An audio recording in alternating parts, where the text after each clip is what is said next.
ਵਾਹਿਗੁਰੂ ਜੀ। ਸਤਿਗੁਰ ਵਿਟੋਂ ਵਾਰਿਆ, ਜਿਤ ਮਿਲਿਆ ਖਸਮ ਸੰਭਾਲਿਆ।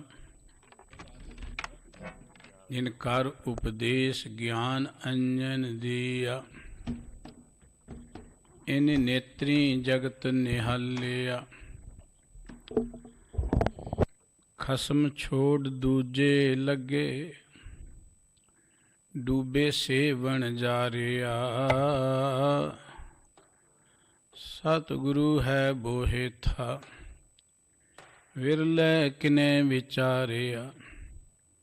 ਕਰ ਕਿਰਪਾ ਪਾਰ ਉਤਾਰਿਆ।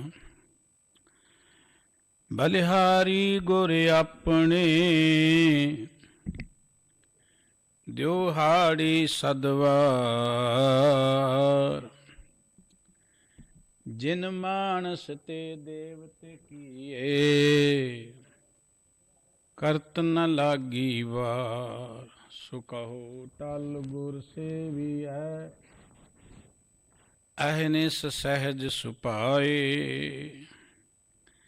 ਦਰਸ਼ਨ ਪਰਸੈ ਗੁਰੂ ਕੈ, ਜਨਮ ਮਰਨ ਦੁਖ ਜਾਏ। ਹੋਵੈ ਸਿਵਤ ਖਸਮ ਦੇ, ਨੂਰ ਅਰਸੋਂ ਕੁਰਸੋਂ ਝੱਟੀਐ। ਤੁਧ ਡਿਠੈ ਸੱਚੇ ਪਾਤਸ਼ਾਹ, ਮਲ ਜਨਮ ਜਨਮ ਦੀ ਕੱਟੀਐ। ਸੱਜਣ ਸੱਚਾ ਪਾਤਸ਼ਾਹ, ਸਿਰ ਸ਼ਾਹਾਂ ਦੇ ਸ਼ਾਹ। ਜਿਸ ਪਾਸ ਬੈਠਿਆਂ ਸੋਹੀਐ, ਸਭਨਾ ਦਾ ਵੇਸਾ। ਵਾਹਿਗੁਰੂ ਜੀ। ਪੈਰੋਂ ਮਹਿਲਾ ਪੰਜਵਾਂ। ਸਤਿਗੁਰ ਮੇਰਾ ਬੇਮੁਹਤਾਜ, ਸਤਿਗੁਰ ਮੇਰੇ ਸੱਚਾ ਸਾਜ। ਸਤਿਗੁਰ ਮੇਰਾ ਬੇਮੁਹਤਾਜ, ਸਤਿਗੁਰ ਮੇਰੇ ਸੱਚਾ ਸਾਜ। ਸਤਿਗੁਰ ਮੇਰਾ ਸਬਸ ਕਾ ਦਾਤਾ,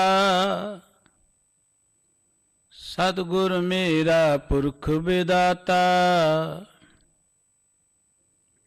ਗੁਰ ਜੈਸਾ ਨਾਹੀ ਕੋ ਦੇਵ, ਜਿਸ ਮਸਤਕ ਭਾਗ ਸੁਲਾਗਾ ਸੇਵ। ਰਹਾਉ ਸਤਿਗੁਰ ਮੇਰਾ ਸਰਬ ਪ੍ਰਤਪਾਲੈ, ਸਤਿਗੁਰ ਮੇਰਾ ਮਾਰ ਜੀਵਲੈ। ਸਤਿਗੁਰ ਮੇਰੇ ਕੀ ਵਡਿਆਈ, ਪ੍ਰਗਟ ਭਈ ਹੈ ਸਭਨੀ ਥਾਈ।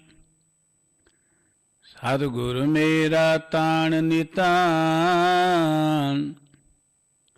ਸਤਿਗੁਰ ਮੇਰਾ ਘਰ ਦੀਵਾਨ। ਸਤਿਗੁਰ ਕੈ ਹਉ ਸਦ ਬਲ ਜਾਇਆ, ਪ੍ਰਗਟ ਮਾਰਗ ਜਿਨ ਕਰ ਦਿਖਲਾਇਆ। ਜਿਨ ਗੁਰ ਸੇਵਿਆ, ਤਿਸ ਭਉ ਨਾ ਵਿਆਪੈ। ਜਿਨ ਗੁਰ ਸੇਵਿਆ, ਤਿਸ ਦੁਖ ਨਾ ਸੰਤਾਪੈ। ਨਾਨਕ ਸੋਧੇ ਸਿਮਰਤ ਬੇਦ, ਪਾਰ ਬ੍ਰਹਮ ਗੁਰ ਨਾਹੀ ਭੇਦ। ਨਾਨਕ ਸੋਧੇ ਸਿਮਰਤ ਬੇਦ, ਪਾਰ ਬ੍ਰਹਮ ਗੁਰ ਨਾਹੀ ਭੇਦ। ਵਾਹਿਗੁਰੂ ਜੀ ਕਾ ਖਾਲਸਾ, ਵਾਹਿਗੁਰੂ ਜੀ ਕੀ ਫਤਿਹ। ਜੁਗੋ ਜੁਗ ਅਟਲ ਸਰਬ ਕਲਾ ਸਮਰੱਥ ਸਤਿਗੁਰੂ,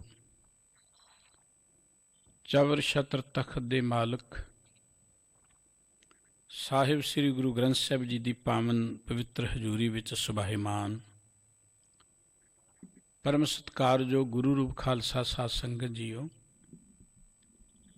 ਵਾਹਿਗੁਰੂ ਜੀ ਦੀ ਬਖਸ਼ਿਸ਼ ਸਦਕਾ ਅੰਮ੍ਰਿਤ ਵੇਲੇ ਸਤਿਗੁਰੂ ਜੀ ਦੇ ਦਰਸ਼ਨ ਦੀਦਾਰ ਕਰਨ ਦਾ, ਸਤ ਸੰਗਤ ਕਰਨ ਦਾ ਸੁਭਾਗ ਪ੍ਰਾਪਤ ਹੋਇਆ ਹੈ। ਪਾਵਨ ਗੁਰਬਾਣੀ ਦਾ ਕੀਰਤਨ ਆਪ ਜੀ ਨੇ ਬੜੇ ਪਿਆਰ ਨਾਲ ਸ਼ਰਵਣ ਕੀਤਾ ਹੈ। ਗੁਰੂ ਕੀ ਅੰਮ੍ਰਿਤ ਬਾਣੀ ਦੀ ਵਿਚਾਰ ਜੋ ਆਪ ਜੀ ਹਰ ਰੋਜ਼ ਸ਼ਰਵਣ ਕਰਦੇ ਹੋ, ਉਹਦੇ ਨਾਲ ਸੰਬੰਧਿਤ ਸਤਿਗੁਰੂ ਜੀ ਦੇ ਇਹ ਪਾਵਨ ਬਚਨ ਪੈਰੋਂ ਰਾਗ ਵਿੱਚੋਂ ਆਪ ਜੀ ਸ਼ਰਵਣ ਕਰ ਰਹੇ ਸੀ। ਗੁਰੂ ਅਰਜਨ ਦੇਵ ਜੀ ਮਹਾਰਾਜ ਨੇ ਇਸ ਅੰਮ੍ਰਿਤ ਮੁਖ ਵਾਕ ਦੇ ਰਾਹੀਂ ਗੁਰੂ ਕੀ ਮਹਿਮਾ ਗਾਇਨ ਕਰਦਿਆਂ ਸਾਨੂੰ ਗੁਰੂ ਚਰਨਾਂ ਨਾਲ ਜੁੜਨ ਦੀ ਪ੍ਰੇਰਣਾ ਕੀਤੀ ਹੈ। ਗੁਰੂ ਦੀ ਵਡਿਆਈ ਸੁਖਮਨੀ ਸਾਹਿਬ ਜੀ ਸਤਿਗੁਰੂ ਜੀ ਨੇ ਕਰਦਿਆਂ ਬਚਨ ਕਿ ਗੁਰੂ ਕੌਣ ਹੈ। ਸਤਿਪੁਰਖ ਜਿਨ ਜਾਣਿਆ ਸਤਿਗੁਰ ਤਿਸ ਕਾ ਨਾਉ, ਤਿਸ ਕੈ ਸੰਗ ਸਿੱਖ ਉਦਰੇ ਨਾਨਕ ਹਰ ਗੁਣ ਗਾਓ। ਸਤਿਪੁਰਖ ਵਾਹਿਗੁਰੂ ਜੀ ਵਿੱਚ ਜੋ ਅਭੇਦ ਹੈ, ਲਿਵਲੀਨ ਹੈ, ਉਹਨੂੰ ਸਤਿਗੁਰੂ ਕਿਹਾ ਜਾਂਦਾ ਹੈ।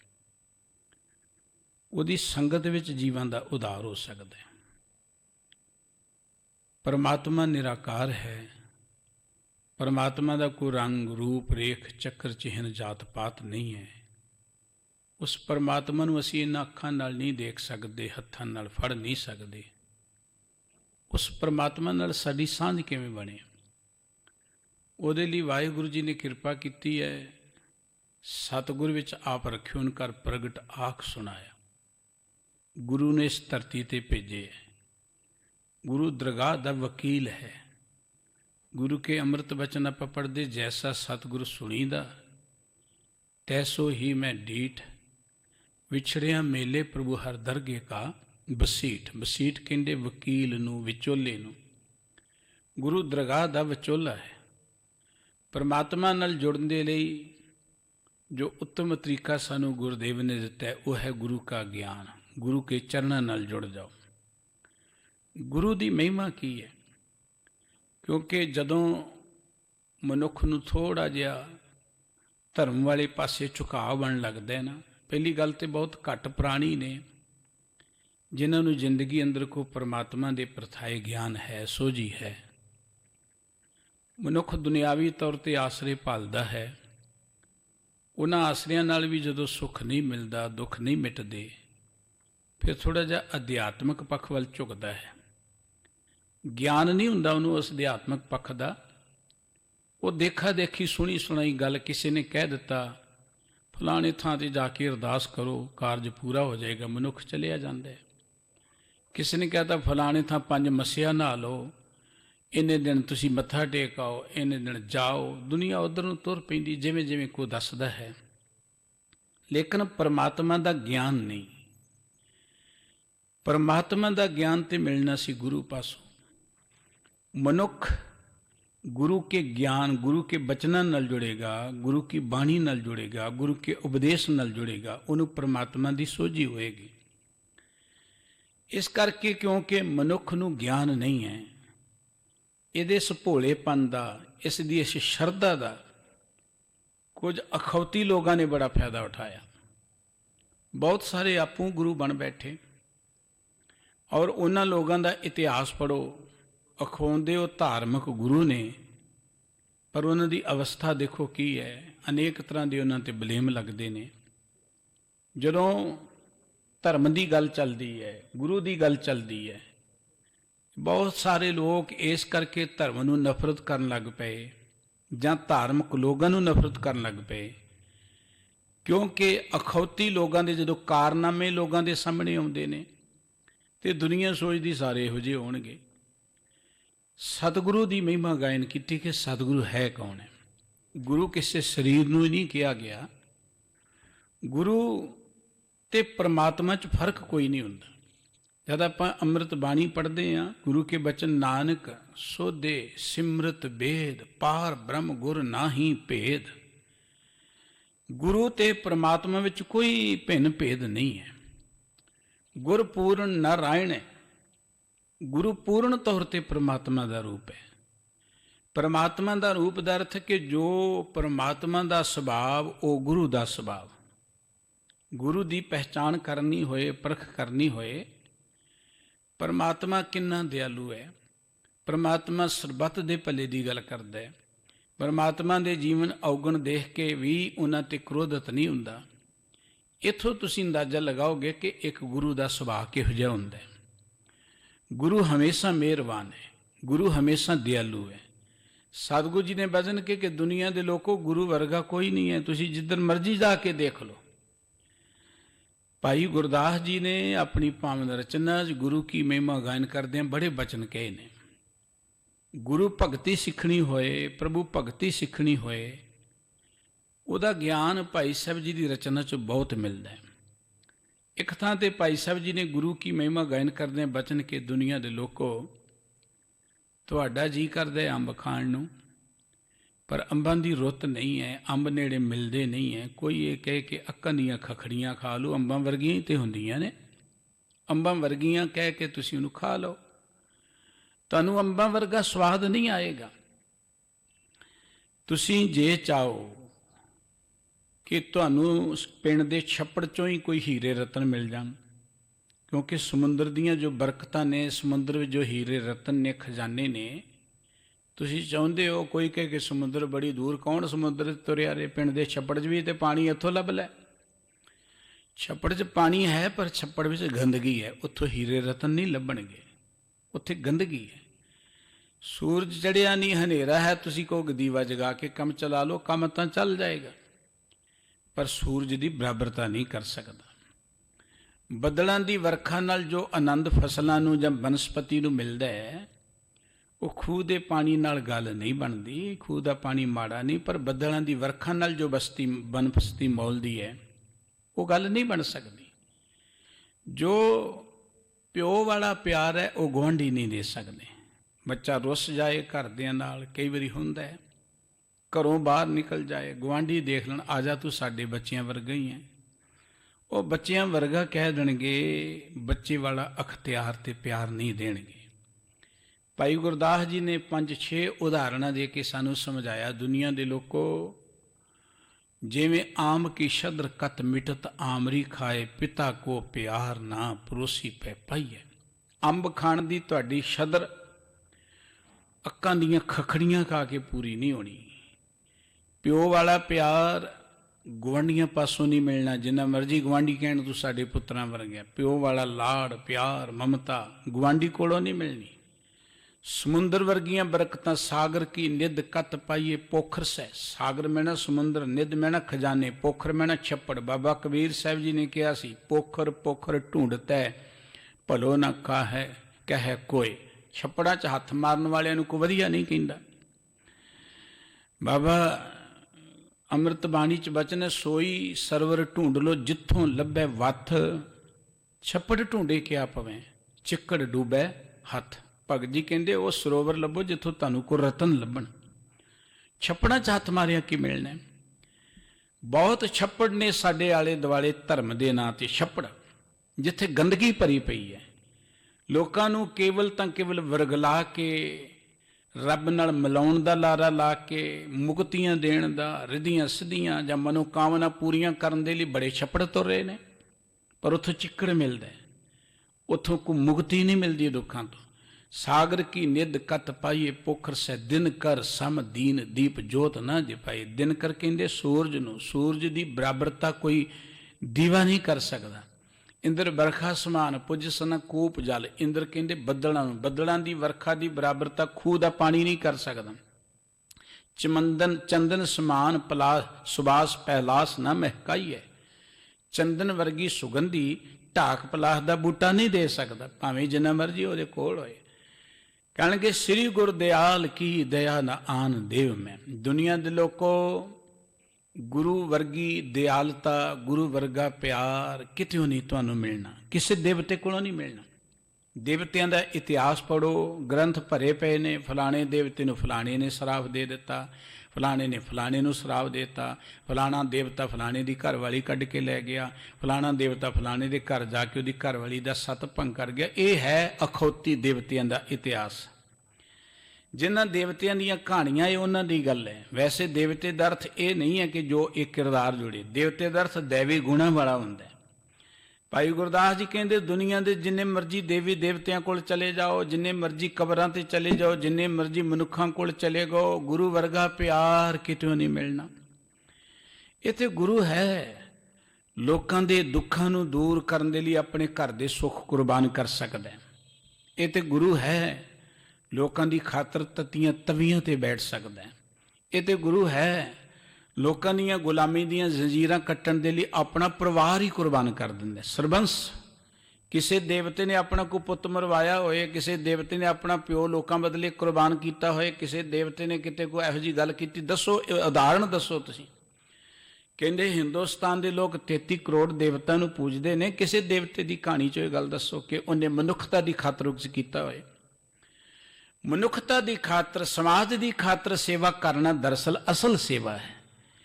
ਜਿਹੜਾ ਮਨੁੱਖਤਾ ਦੀ ਖਾਤਰ ਨਹੀਂ ਜੀਉ ਸਕਿਆ, ਸਮਾਜ ਦੇ ਭਲੇ ਦੀ ਗੱਲ ਨਹੀਂ ਕਰ ਸਕਿਆ, ਜਿਹੜਾ ਡਰਾਉਂਦਾ ਹੀ ਰਿਹਾ ਧਰਮ ਦੇ ਨਾਂ ਤੇ ਸਮਾਜ ਦੇ ਲੋਕਾਂ ਨੂੰ, ਕਿਤੇ ਸਰਾਪ ਦੇ ਦਿੱਤਾ, ਕਿਤੇ ਕੁਝ ਕਰ ਦਿੱਤਾ, ਬਰਬਾਦ ਕਰ ਦੇਵਾਂਗੇ, ਉਹਨੂੰ ਤੁਸੀਂ ਦੇਵਤਾ ਕਹੋਗੇ? ਗੁਰ ਜੈਸਾ ਨਾਹੀ ਕੋ ਦੇਵ। ਗੁਰੂ ਵਰਗਾ ਦਾਤਾ ਹੀ ਕੋਈ ਨਹੀਂ ਹੈ। ਗੁਰੂ ਦੀਆਂ ਜੋ ਰਹਿਮਤਾਂ ਨੇ, ਗੁਰੂ ਦੀਆਂ ਜੋ ਬਖਸ਼ਾਂ ਨੇ, ਸਤਿਗੁਰੂ ਜੀ ਨੇ ਅੱਜ ਦੇ ਇਸ ਮੁਖਵਾਕ ਅੰਦਰ ਜ਼ਿਕਰ ਕਰਕੇ ਸਾਡੇ ਅੰਦਰ ਗੁਰੂ ਦਾ ਪਿਆਰ ਪੈਦਾ ਕਰਨ ਦਾ ਯਤਨ ਕੀਤਾ ਹੈ। ਕਿਉਂਕਿ ਆਪਾਂ ਦੇਖਦੇ ਹਾਂ ਗੁਰੂ ਸਾਹਿਬ ਜੀ ਨੇ ਬੜੀ ਕਿਰਪਾ ਕੀਤੀ ਸੀ, ਸਾਨੂੰ ਗੁਰਬਾਣੀ ਦਿੱਤੀ, ਸਾਨੂੰ ਇੱਕ ਮਾਰਗ, ਸਾਨੂੰ ਗੁਰਮਤਿ ਗਾਡੀ ਰਾਹ ਸਤਿਗੁਰੂ ਜੀ ਨੇ ਬਖਸ਼ਿਸ਼ ਕੀਤਾ। ਸਾਡੇ ਵੱਡੇ ਭਾਗ ਨੇ ਜਿਨ੍ਹਾਂ ਨੂੰ ਸਿੱਖ ਅਖਵਾਉਣ ਦਾ ਸੁਭਾਗ ਪ੍ਰਾਪਤ ਹੋਇਆ। ਇਹ ਮੈਂ ਨਹੀਂ ਕਹਿ ਰਿਹਾ, ਗੁਰੂ ਰਾਮਦਾਸ ਜੀ ਨੇ ਗੱਲ ਕਹੀ ਸੀ, ਸਭ ਤੋਂ ਵੱਡੇ ਭਾਗ ਗੁਰ ਸਿੱਖਾਂ ਕੇ ਜੇ ਗੁਰ ਚਰਣੀ ਸਿੱਖ ਪੜ੍ਹਤੇ ਆ। ਸਤਿਗੁਰੂ ਜੀ ਨੇ ਬਾਣੀ 'ਚ ਵਾਰ-ਵਾਰ ਸਿੱਖਾਂ ਦੀ ਵਡਿਆਈ ਕੀਤੀ। ਗੁਰਸਿੱਖਾਂ ਕੀ ਹਰ ਧੂੜ ਦੇ ਹਮ ਪਾਪੀ ਪੀ ਗਤ ਪਾਏ। ਸਾਡੇ ਵੱਡੇ ਭਾਗ ਨੇ, ਪਰ ਆਪਾਂ ਦੇਖਦੇ ਹਾਂ ਕਿ ਸਾਡੇ ਭਾਗ ਕੀ ਹੋਏ। ਇੱਕ ਬੰਨੇ ਆਪਾਂ ਗੁਰੂ ਨੂੰ ਮੱਥਾ ਟੇਕੀ ਚਲੇ ਜਾਂਦੇ, ਇੱਕ ਬੰਨੇ ਕਬਰਾਂ ਤੇ ਭਜੇ ਫਿਰਦੇ ਹਾਂ। ਇੱਕ ਬੰਨੇ ਆਪਾਂ ਗੁਰੂ ਕੋਲ ਵੀ ਆ ਕੇ ਅਰਦਾਸਾਂ ਕਰ ਲਏ, ਫਿਰ ਆਪਾਂ ਮਨਮਤ ਦੇ ਅੱਡਿਆਂ ਤੇ ਵੀ ਤੁਰੇ ਫਿਰਦੇ ਹਾਂ। ਇਹ ਸਾਡੀ ਬਦਕਿਸਮਤੀ ਹੈ। ਸਾਡੀ ਤੇ ਹਾਲਤ ਇਹ ਹੈ ਕਿ ਹਾਥ ਦੀਪ ਕੂਐਂ ਪਰੇ, ਹੱਥ ਵਿੱਚ ਦੀਵਾ ਲੈ ਕੇ ਖੂਹ ਦੇ ਵਿੱਚ ਛਾਲਾਂ ਅਸੀਂ ਆਪ ਹੀ ਮਾਰੀ ਜਾ ਰਹੇ ਹਾਂ। ਸਾਡੇ ਦੁੱਖਾਂ ਦਾ ਕਾਰਨ ਇਹ ਹੈ, ਰੱਬ ਤੇ ਕਿਸੇ ਨੂੰ ਦੁੱਖ ਦਿੰਦਾ ਹੀ ਨਹੀਂ ਹੈ। ਸਤਿਗੁਰੂ ਜੀ ਨੇ ਗੁਰੂ ਕੀ ਮਹਿਮਾ ਗਾਇਨ ਕਰਦਿਆਂ ਜੋ ਬਚਨ ਕਹੇ ਨੇ, ਆਓ ਆਪਾਂ ਮਿਲ ਕੇ ਗੁਰੂ ਕੇ ਇਹਨਾਂ ਬਚਨਾਂ ਦੀ ਵਿਚਾਰ ਸਾਂਝੀ ਕਰੀਏ, ਸਤਿਗੁਰੂ ਜੀ ਦੇ ਪਿਆਰ 'ਚ ਜੁੜੀਏ ਜੀ। ਮਨ ਬਿਰਤੀਆਂ ਨੂੰ ਟਿਕਾਉਣ ਹਿਤ ਮੁਖ ਤੋਂ ਸਾਰੇ ਹੀ ਉਚਾਰਨ ਕਰੀਏ। ਸਤਨਾਮ ਵਾਹਿਗੁਰੂ ਸਾਹਿਬ ਜੀ। ਪੈਰੋਂ ਮਹਿਲਾ ਪੰਜਵਾਂ। ਸਤਿਗੁਰ ਮੇਰਾ ਬੇਮੁਹਤਾਜ, ਸਤਿਗੁਰ ਮੇਰਾ ਸੱਚਾ ਸਾਜ। ਗੁਰੂ ਸਾਹਿਬ ਜੀ ਦੇ ਪਵਿੱਤਰ ਮੁਖ ਵਾਕ ਦੀਆਂ ਜੋ ਕੇਂਦਰੀ ਪੰਕਤੀਆਂ ਨੇ, ਗੁਰ ਜੈਸਾ ਨਾਹੀ ਕੋ ਦੇਵ। ਸਤਿਗੁਰੂ ਜੀ ਕਹਿੰਦੇ ਦੁਨੀਆ ਦੇ ਲੋਕੋ, ਗੁਰੂ ਵਰਗਾ ਕੋਈ ਦੇਵਤਾ ਨਹੀਂ ਹੈ। ਜਿੰਨੇ ਮਰਜ਼ੀ ਦੇਵਤਿਆਂ ਦੀਆਂ ਕਥਾ ਕਹਾਣੀਆਂ ਪੜ੍ਹ ਕੇ ਦੇਖ ਲਓ, ਉਹ 'ਚੋਂ ਤੁਹਾਨੂੰ ਮਿਥਿਆਸ ਹੀ ਮਿਲੇਗਾ, ਅਖੌਤੀ ਕਾਲਪਨਿਕ ਗੱਲਾਂ ਮਿਲਣਗੀਆਂ। ਜੋ ਕਹਾਣੀਆਂ 'ਚੋਂ ਪੜ੍ਹਦੇ ਹੋ ਉਹ ਯਥਾਰਥ ਹੋ ਸਕਦਾ ਹੈ, ਉਹ ਸੱਚ ਹੋ ਸਕਦਾ, ਕਦੀ ਨਹੀਂ ਹੋ ਸਕਦਾ। ਜੋ ਤੁਸੀਂ ਗੁਰੂ ਦਾ ਇਤਿਹਾਸ ਪੜ੍ਹੋਗੇ, ਉਹ ਸਤਿਗੁਰੂ ਜੀ ਨੇ ਇੱਕ ਮਨੁੱਖਾਂ ਵਾਂਗੂ ਜ਼ਿੰਦਗੀ ਜਿਉ ਕੇ ਦੱਸੀ ਹੈ। ਗੁਰਮਤਿ ਕੋ ਕਰਾਮਾਤਕ ਕਹਾਣੀਆਂ ਦਾ ਇਕੱਠ ਨਹੀਂ ਹੈ। ਕਿਉਂਕਿ ਅਸੀਂ ਗਵਾਂਢੀਆਂ ਦੀ ਮੱਤ ਲੈ ਲਈ। ਸਿਆਣੇ ਕਹਿੰਦੇ ਗਵਾਂਢੀਆਂ ਦੀ ਅਕਲ ਨਹੀਂ ਤੇ ਸ਼ਕਲ ਨਹੀਂ, ਤੇ ਅਕਲ ਤੇ ਆ ਹੀ ਜਾਂਦੀ ਹੈ। ਸਾਡੇ ਗਵਾਂਢੀਆਂ ਕੋਲ ਕਰਾਮਾਤਕ ਕਹਾਣੀਆਂ ਨੇ, ਅਸੀਂ ਗੁਰੂਆਂ ਨਾਲ ਜੋੜ ਕੇ ਕਹਿੰਦੇ ਜੀ ਸਾਡਾ ਗੁਰੂ ਵੱਡਾ ਹੈ। ਅਸੀਂ ਸੋਚਦੇ ਕੋਈ ਕਰਾਮਾਤਕ ਕਹਾਣੀ ਸੁਣਾਵਾਂਗੇ ਨਾ ਤੇ ਗੁਰੂ ਵੱਡਾ ਬਣ ਜਾਏਗਾ। ਕਰਾਮਾਤਕ ਕਹਾਣੀਆਂ ਨਾਲ ਕੋਈ ਵੱਡਾ ਨਹੀਂ ਬਣਦਾ। ਇਹਦੋਂ ਵੱਡੀ ਕਰਾਮਾਤ ਕੀ ਹੋ ਸਕਦੀ ਹੈ ਕਿ ਗੁਰੂ ਆਪਣਾ ਆਪ ਹੀ ਮਨੁੱਖਤਾ ਤੋਂ ਕੁਰਬਾਨ ਕਰ ਦੇਵੇ। ਇਮਰਸਨ ਇੱਕ ਬੜਾ ਤਗੜਾ ਰਾਈਟਰ ਹੋਇਆ, ਉਹ ਕਹਿੰਦਾ ਹੈ ਕਿ ਸਭ ਤੋਂ ਵੱਡੀ ਕਰਾਮਾਤ ਹੈ ਆਪਣੇ ਆਪ ਨੂੰ ਕੁਰਬਾਨ ਕਰ ਦੇਣਾ, ਆਪਣੇ ਆਪ ਨੂੰ ਕੁਰਬਾਨ ਕਰ ਦੇਣਾ। ਇਹਦੋਂ ਵੱਡੀ ਕਰਾਮਾਤ ਕੀ ਹੈ ਕਿ ਤਤੀਆਂ ਤਵੀਆਂ ਤੇ ਬੈਠ ਕੇ ਕੋਈ ਸੀ ਨਾ ਕਰੇ। ਇਹਦੋਂ ਵੱਡੀ ਕਰਾਮਾਤ ਕੀ ਕਿ ਆਪਣਾ ਪੂਰਾ ਪਰਿਵਾਰ ਹੀ ਕੋ ਕਿਸੇ ਬਦਲੇ ਕੁਰਬਾਨ ਕਰ ਦੇਵੇ। ਆ ਜਿਹੜੇ ਨਾਟਕਾਂ ਚੇਟਕਾਂ ਵਾਲੇ, ਉਹਨਾਂ ਦੇ ਇਤਿਹਾਸ 'ਚੋਂ ਦੱਸੋ ਇਹੋ ਜਿਹੀ ਕੋਈ ਕਹਾਣੀ ਲੱਭ ਕੇ ਤੁਸੀਂ, ਕੋਈ ਨਹੀਂ ਮਿਲੇਗੀ। ਔਰ ਸਤਿਗੁਰੂ ਜੀ ਨੇ ਸਾਨੂੰ ਕੋਈ ਨਾਟਕਾਂ ਚੇਟਕਾਂ ਵਾਲਾ ਧਰਮ ਨਹੀਂ ਦਿੱਤਾ, ਸਾਨੂੰ ਅਮਲੀ ਜੀਵਨ ਦਿੱਤਾ ਹੈ, ਜਿਉ ਕੇ ਦੱਸਿਆ। ਜੇ ਸਤਿਗੁਰੂ ਜੀ ਨੇ ਜਿਉ ਕੇ ਦੱਸਿਆ ਤੇ ਗੁਰਸਿੱਖਾਂ ਨੇ ਉਹਨਾਂ ਪੂਰਨਿਆਂ ਤੇ ਚੱਲ ਕੇ ਦੱਸਿਆ। ਜੇ ਗੁਰੂ ਦੇਗ ਵਿੱਚ ਉਬਲ ਰਿਹਾ ਤੇ ਸਿੱਖ ਵੀ ਉਬਲ ਰਿਹਾ। ਜੇ ਗੁਰੂ ਆਪਣਾ ਸਿਰ ਕਟਾ ਰਿਹਾ ਤੇ ਸਿੱਖ ਵੀ ਚਰਖੜੀਆਂ ਤੇ ਚੜ ਰਿਹਾ। ਜੇ ਗੁਰੂ ਸਿਰ ਕਟਾ ਰਿਹਾ ਤੇ ਸਿੱਖ ਆਰੇ ਨਾਲ ਚੀਰਿਆ ਜਾ ਰਿਹਾ ਹੈ, ਸਿੱਖ ਨੂੰ ਰੂਚ ਮੰਨ ਕੇ ਸਾੜਿਆ ਜਾ ਰਿਹਾ ਹੈ। ਜੇ ਗੁਰੂ ਕੁਰਬਾਨੀਆਂ ਕਰ ਰਿਹਾ ਹੈ ਤੇ ਸਿੱਖ ਵੀ ਆਪਣੇ ਬੱਚਿਆਂ ਦੇ ਟੋਟੇ ਟੋਟੇ ਕਰਾ ਕੇ ਗਲਾਂ 'ਚ ਪਰਾ ਰਿਹਾ। ਸਿੱਖਾਂ ਦੇ ਸਿਰਾਂ ਦੇ ਮੁੱਲ ਪਏ ਨੇ। ਗੁਰੂ ਸਾਹਿਬ ਜੀ ਨੇ ਇਤਿਹਾਸ ਬਣਾਇਆ, ਸਿੱਖਾਂ ਨੇ ਉਸ ਇਤਿਹਾਸ ਨੂੰ ਦੁਹਰਾਇਆ। ਕਿਸੇ ਦੇਵਤੇ ਦੀਆਂ ਕਥਾ ਕਹਾਣੀਆਂ ਜਿਹੜੀਆਂ ਨੇ, ਤੁਸੀਂ ਦੱਸੋ ਉਹ ਇਤਿਹਾਸ ਕਿਸੇ ਨੇ ਦੁਹਰਾਇਆ ਹੋਏ?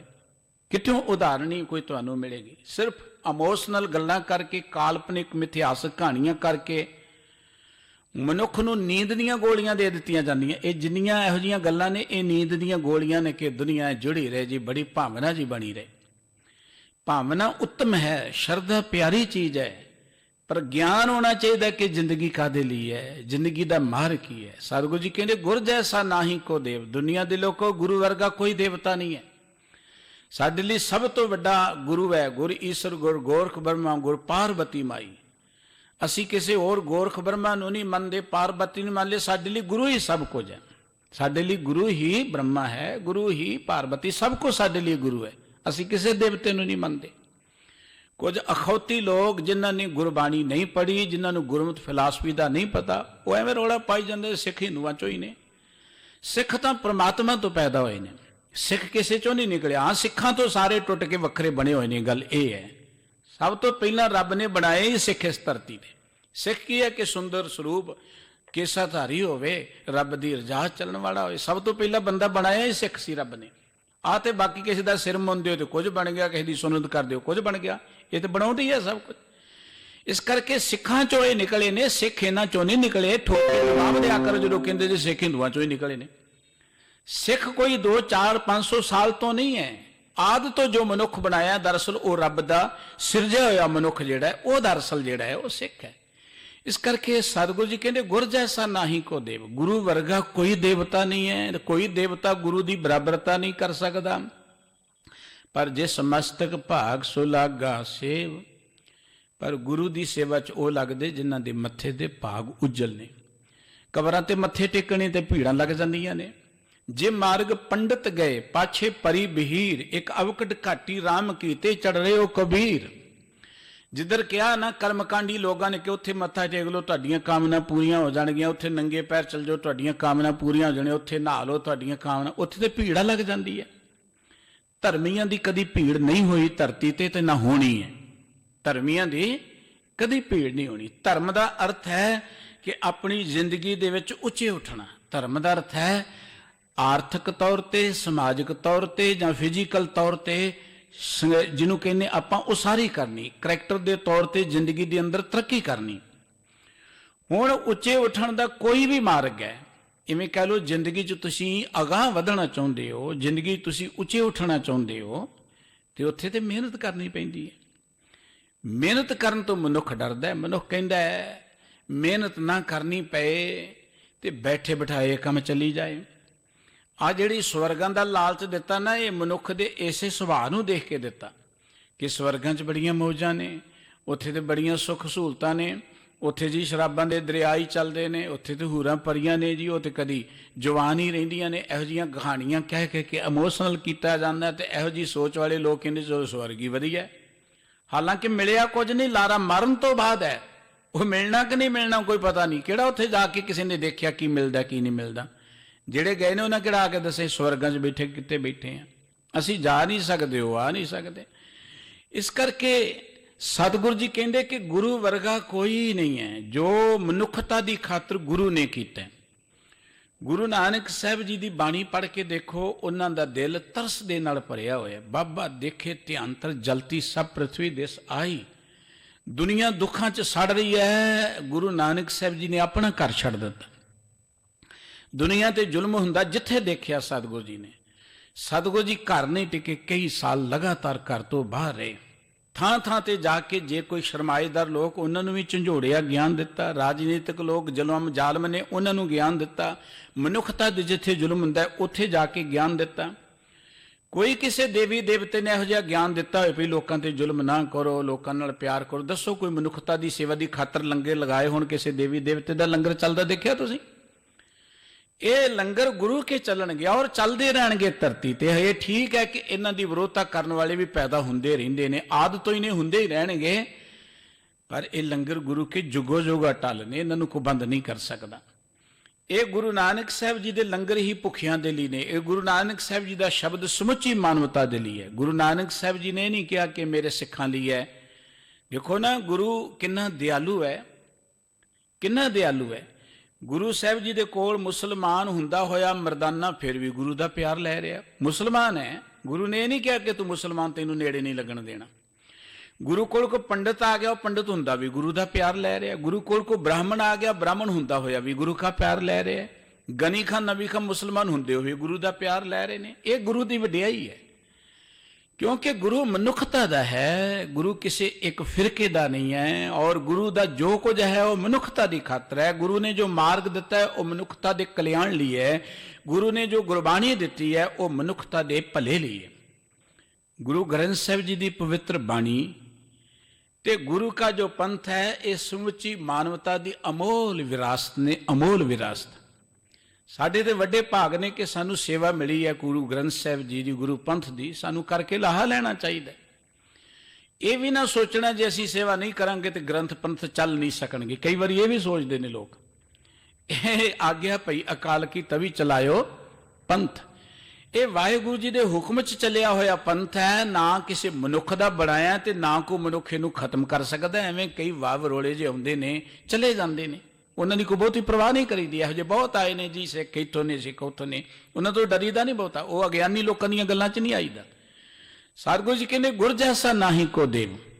ਗੁਰੂ ਵਰਗਾ ਕੋਈ ਨਹੀਂ ਹੈ। ਇਹ ਗੁਰੂ ਹੈ ਜੋ ਦੂਜਿਆਂ ਦੀ ਖਾਤਰ ਆਪਣਾ ਪਰਿਵਾਰ ਕੁਰਬਾਨ ਕਰ ਸਕਦਾ। ਇਹ ਗੁਰੂ ਹੈ ਜੋ ਸਰਬੱਤ ਦੇ ਭਲੇ ਦੇ ਲਈ ਇਹੋ ਜੀ ਦਾਤ ਦਿੰਦਾ ਜਿੱਥੇ ਖੱਤਰੀ, ਬ੍ਰਾਹਮਣ, ਸ਼ੂਦਰ, ਵੈਸ ਉਪਦੇਸ਼ ਚੌਂ ਵਰਨਾ ਕੋ ਸਾਂਝਾ। ਸਮੁੱਚੀ ਮਾਨਵਤਾ ਲਈ ਸਾਂਝਾ ਉਪਦੇਸ਼। ਇੱਥੇ ਇਹ ਨਹੀਂ ਹੈ ਕਿ ਸਿੱਖ ਨੂੰ ਹੀ ਇਹ ਉਪਦੇਸ਼ ਮਿਲੇਗਾ, ਦੂਜੇ ਨੂੰ ਨਹੀਂ ਮਿਲਣਾ। ਜਿਵੇਂ ਤੁਸੀਂ ਦੇਖਦੇ ਹੋ ਆਪਣੇ ਮੁਲਕ ਦੇ ਅੰਦਰ ਕਈ ਧਰਮ ਸਥਾਨ ਨੇ, ਉੱਥੇ ਕਿਹਾ ਜਾਂਦਾ ਜੀ ਇਹ ਗੈਰ ਬਰਾਦਰੀ ਦਾ ਜਾ ਹੀ ਨਹੀਂ ਸਕਦਾ। ਕਿਤੇ ਕਿਹਾ ਜਾਂਦਾ ਜੀ ਇੱਥੇ ਇਸਤਰੀਆਂ ਨਹੀਂ ਜਾ ਸਕਦੀਆਂ, ਕਿਤੇ ਕਿਹਾ ਜਾਂਦਾ ਜੀ ਇੱਥੇ ਸ਼ੂਦਰ ਨਹੀਂ ਜਾ ਸਕਦੇ। ਆਪਣੇ ਮੁਲਕ ਦੇ ਰਾਸ਼ਟਰਪਤੀ ਨੂੰ ਨਹੀਂ ਵੰਡ ਦਿੱਤਾ ਇੱਕ ਮੰਦਿਰ ਦੇ ਅੰਦਰ। ਉਹਨੂੰ ਤੁਸੀਂ ਧਰਮ ਮੰਦਿਰ ਕਹੋਗੇ ਉਹਨਾਂ ਨੂੰ? ਉਹ ਧਰਮ ਮੰਦਿਰ ਨਹੀਂ ਹੈ। ਉਹ ਜਾਤਾਂ ਦੇ, ਸਮਾਜਾਂ ਦੇ ਆਪਣੇ ਬਣਾਏ ਹੋਏ ਦਰਅਸਲ ਅੱਡੇ ਨੇ ਜਿੱਥੇ ਆਪਣੀ ਮਰਜ਼ੀ ਉਹ ਚਲਾਉਂਦੇ ਨੇ। ਧਰਮ ਸਮੁੱਚੀ ਮਾਨਵਤਾ ਦੇ ਭਲੇ ਲਈ ਹੁੰਦਾ ਹੈ। ਧਰਮ ਪਰਮਾਤਮਾ ਸਾਰਿਆਂ ਦਾ ਸਾਂਝਾ ਹੈ। ਅਸੀਂ ਤੇ ਪਰਮਾਤਮਾ ਨੂੰ ਵੀ ਵੰਡ ਲਿਆ। ਇਹੋ ਜਿਹੇ ਮਤਸਬੀ ਲੋਕਾਂ ਨੇ ਪਰਮਾਤਮਾ ਨੂੰ ਵੀ ਵੰਡ ਲਿਆ। ਕੋਈ ਕਹਿੰਦਾ ਉਹਨਾਂ ਦਾ ਅੱਲਾ ਤੇ ਸਾਡਾ ਰਾਮ ਹੈ। ਇਹ ਗੁਰੂ ਗ੍ਰੰਥ ਸਾਹਿਬ ਜੀ ਦੀ ਬਾਣੀ ਪੜ੍ਹੋਗੇ, ਇੱਥੋਂ ਤੁਹਾਨੂੰ ਅੱਲਾ ਦੀ ਗੱਲ ਮਿਲ ਜਾਏਗੀ, ਰਾਮ ਦੀ ਮਿਲ ਜਾਏਗੀ, ਪਾਰ ਬ੍ਰਹਮ ਦੀ ਮਿਲ ਜਾਏਗੀ, ਰਹੀਮ ਦੀ ਮਿਲ ਜਾਏਗੀ, ਕਰੀਮ ਦੀ ਮਿਲ ਜਾਏਗੀ, ਈਸ਼ਵਰ ਦੀ ਮਿਲ ਜਾਏਗੀ, ਗੋਪਾਲ ਦੀ ਮਿਲ ਜਾਏਗੀ, ਬ੍ਰਹਮਾ ਦੀ, ਸਾਰਿਆਂ ਦੀ ਗੱਲ ਮਿਲ ਜਾਏਗੀ ਇੱਥੋਂ। ਗੁਰੂ ਕਿਉਂਕਿ ਸਮੁੱਚੀ ਮਾਨਵਤਾ ਹੈ। ਗੁਰੂ ਨੇ ਹਰ ਵਰਗ ਦੇ ਦੁੱਖ ਨੂੰ ਦੇਖਿਆ। ਜ਼ਿਮੀਂਦਾਰ ਦੀ ਗੱਲ ਕੀਤੀ, ਉਹਦੇ ਦੁੱਖ ਨੂੰ ਦੂਰ ਕਰਨ ਦੀ ਗੱਲ ਕੀਤੀ। ਵਪਾਰੀ ਦੀ ਗੱਲ ਕੀਤੀ। ਸਤਿਗੁਰੂ ਜੀ ਨੇ ਇੱਕ ਨੌਕਰੀ ਵਾਲੇ ਦੀ ਗੱਲ ਕੀਤੀ। ਸਤਿਗੁਰੂ ਜੀ ਨੇ ਇੱਕ ਪਰਿਵਾਰ ਦੀ ਗੱਲ ਕੀਤੀ, ਰਾਜੇ ਦੀ ਗੱਲ ਕੀਤੀ, ਪ੍ਰਜਾ ਦੀ ਗੱਲ ਕੀਤੀ, ਪਿਓ ਦੀ ਗੱਲ ਕੀਤੀ, ਪਿਤਾ ਦੀ, ਮਾਤਾ ਦੀ, ਧੀਆਂ ਦੀ, ਪੁੱਤਰਾਂ ਦੀ, ਹਰ ਮਨੁੱਖ ਦੀ ਗੱਲ ਕੀਤੀ, ਇਸਤਰੀ ਦੀ, ਪੁਰਖ ਦੀ ਗੱਲ ਕੀਤੀ। ਹੋਰ ਕੋਈ ਇਹੋ ਜਿਹਾ ਇਤਿਹਾਸ ਦੱਸੋ ਤੁਸੀਂ।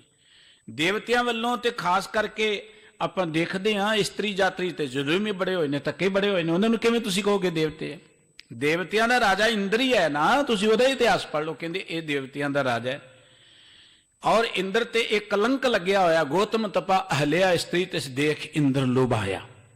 ਅਜੇ ਵੀ ਕਈ ਲੋਕ ਕਹਿਣਗੇ ਚੰਦਰਮਾ ਤੇ ਕਾਲਾ ਧੱਬਾ ਤਾਂ ਹੀ ਲੱਗਾ ਜੀ ਗੌਤਮ ਰਿਖੀ ਨੇ ਮਾਰਿਆ ਸੀ ਪਰਨਾ ਤੇ ਇਹ ਕਾਲਾ ਹੋ ਗਿਆ। ਇਹ ਤਾਂ ਕਲੰਕ ਲੱਗੇ ਹੋਏ ਨੇ ਇਹਨਾਂ ਦੇਵਤਿਆਂ ਤੇ। ਇਹਨਾਂ ਨੂੰ ਤੁਸੀਂ ਦੇਵਤੇ ਕਿਵੇਂ ਕਹੋਗੇ? ਗੁਰ ਜੈਸਾ ਨਾਹੀ ਕੋ ਦੇਵ। ਇਹ ਗੁਰੂ ਹੈ ਜਿਹੜਾ ਲੋਕਾਂ ਦੀ, ਬੱਚੀਆਂ ਦੀ, ਧੀਆਂ, ਬਹੁ ਬੇਟੀਆਂ ਦੀ ਇੱਜ਼ਤ ਨੂੰ ਬਚਾਉਣ ਦੇ ਲਈ ਆਪਣਾ ਆਪ ਕੁਰਬਾਨ ਕਰ ਸਕਦੇ। ਗੁਰੂ ਦਾ ਪੰਥ ਹੈ ਜਿਹੜਾ ਦੂਜਿਆਂ ਦੀ ਇੱਜ਼ਤ ਨੂੰ ਬਚਾਉਣ ਦੇ ਲਈ ਅਬਦਾਲੀ ਵਰਗਿਆਂ ਦੇ ਪਾਸੋਂ ਧੀਆਂ ਦੇ ਡੋਲੇ ਖੋ ਕੇ ਉਹਨਾਂ ਦੇ ਘਰਾਂ 'ਚ ਪਹੁੰਚਾ ਸਕਦਾ। ਇਹ ਗੁਰੂ ਦੇ ਪੰਥ ਦੀ ਗੱਲ ਹੈ। ਇਸ ਕਰਕੇ ਸਤਿਗੁਰੂ ਜੀ ਕਹਿੰਦੇ ਗੁਰ ਜੈਸਾ ਨਾਹੀ ਕੋ ਦੇਵ। ਦੁਨੀਆ ਦੇ ਲੋਕੋ, ਗੁਰੂ ਵਰਗਾ ਕੋਈ ਮਹਾਨ ਦੇਵਤਾ ਨਹੀਂ ਹੈ, ਪਰ ਜਿਹਦੇ ਵੱਡੇ ਭਾਗ ਹੁੰਦੇ ਨੇ ਉਹ ਗੁਰੂ ਦੀ ਸੇਵਾ 'ਚ ਲੱਗਦਾ। ਕਿਉਂਕਿ ਬਹੁਤਿਆਂ ਨੂੰ ਤੇ ਗੁਰੂ ਦੀ ਵਡਿਆਈ ਦਾ ਨਹੀਂ ਪਤਾ। ਬਹੁਤੇ ਸੋਚਦੇ ਮੱਥਾ ਹੀ ਟੇਕਣਾ, ਇੱਥੇ ਟੇਕ ਲਓ ਤੇ ਉੱਥੇ ਟੇਕ ਲਓ, ਉੱਥੇ ਨਹੀਂ ਤੇ ਉੱਥੇ ਨਹਿਰ ਤੇ ਟੇਕ ਲਓ, ਨਹਿਰ ਤੇ ਨਹੀਂ ਤੇ ਪਰੇ ਜਾ ਕੇ ਟੇਕ ਲਓ।